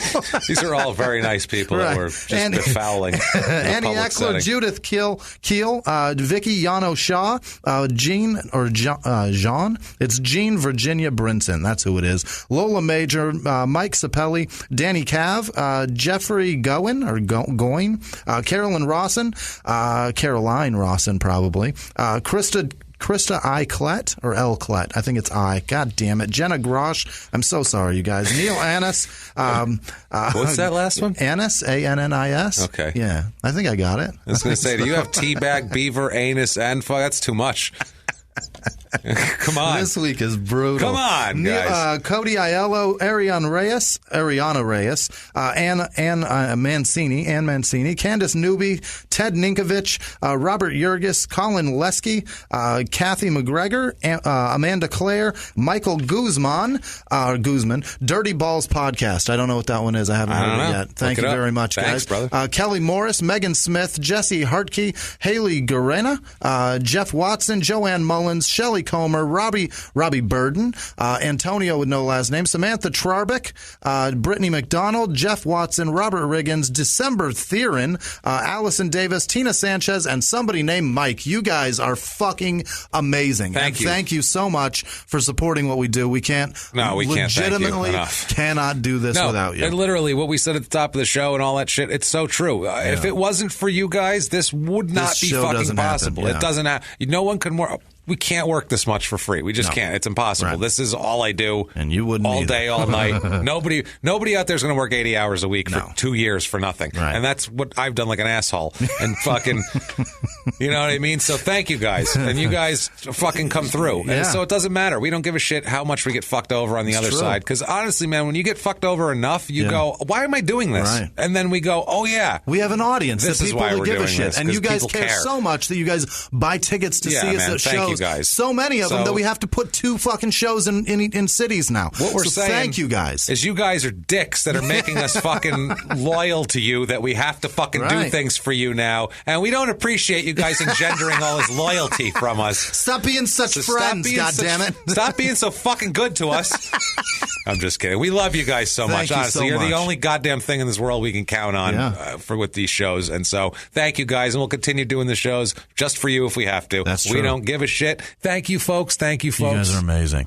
Yes, thank you. Because we can't do it without you, because truly we're fucked over in every aspect. Yeah. But you're the only people who don't have your hands in our pockets and aren't trying to rob us fucking blind. Yeah. And thank you guys. Thankful for our work. And are thankful for it and think that it matters to do something. It's very rare these days, apparently. Shuffle us off to another studio mid-fucking show because somebody has a show with 12 listeners they need to record. Shit like that. Right. General respect, and you guys are awesome to us, and we can't thank you enough for it. What if one of these awesome, amazing people who we can't thank enough wanted to get a hold of a guy like you, Jimmy? How would they do it? You can find me at Whisman Sucks, WHISMAN Sucks on Twitter, Instagram, and Snapchat. Follow me and play along. I appreciate anything you guys send me. It fucking makes my day, so thank you very much. What about you? They can find me at Jimmy P is funny. You can do that, or just copy and paste my last name from the show description. Don't be a hero, because I was recently on a podcast, the Law and Order podcast, which is great, from the Crime Writers On people. A lot of fun. They're real. They do a good job with that. And in the show description, they misspelled my last name.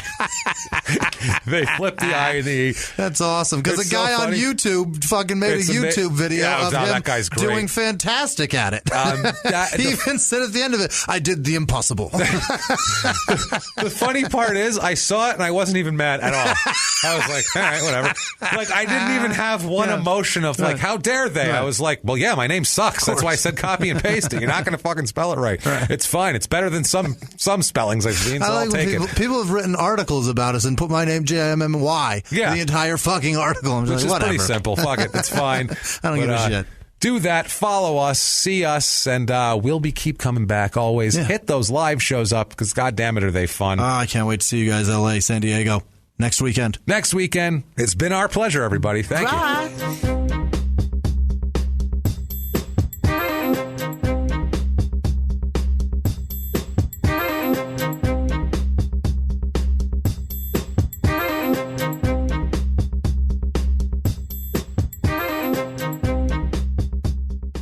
Most people think Hawaii is pretty wonderful, but most people don't find changing planes quite so wonderful. Hawaiian Airlines is on it. We're now flying nonstop from Long Beach to Honolulu and nonstop from Oakland to Kauai. And we're flying advanced new Airbus A321neo aircraft. We're talking a modern, fuel-efficient marvel of aviation technology here. The plane matters, and so does the airline. Choose well. Find our best fares at hawaiianairlines.com. ADT can design and install a smart home just for you, backed by 24/7 protection. A new smart home at your service, customized for your lifestyle. Set up custom automations unique to your home to automatically do the things like lock the doors or set the thermostat when you leave. Even close your garage door from virtually anywhere. ADT will set up your home with multiple smart home devices and security features like indoor and outdoor cameras, locks, lights, and garage door control, even video doorbells. Visit ADT.com/podcasts to learn more about how ADT can design and install a secure smart home just for you.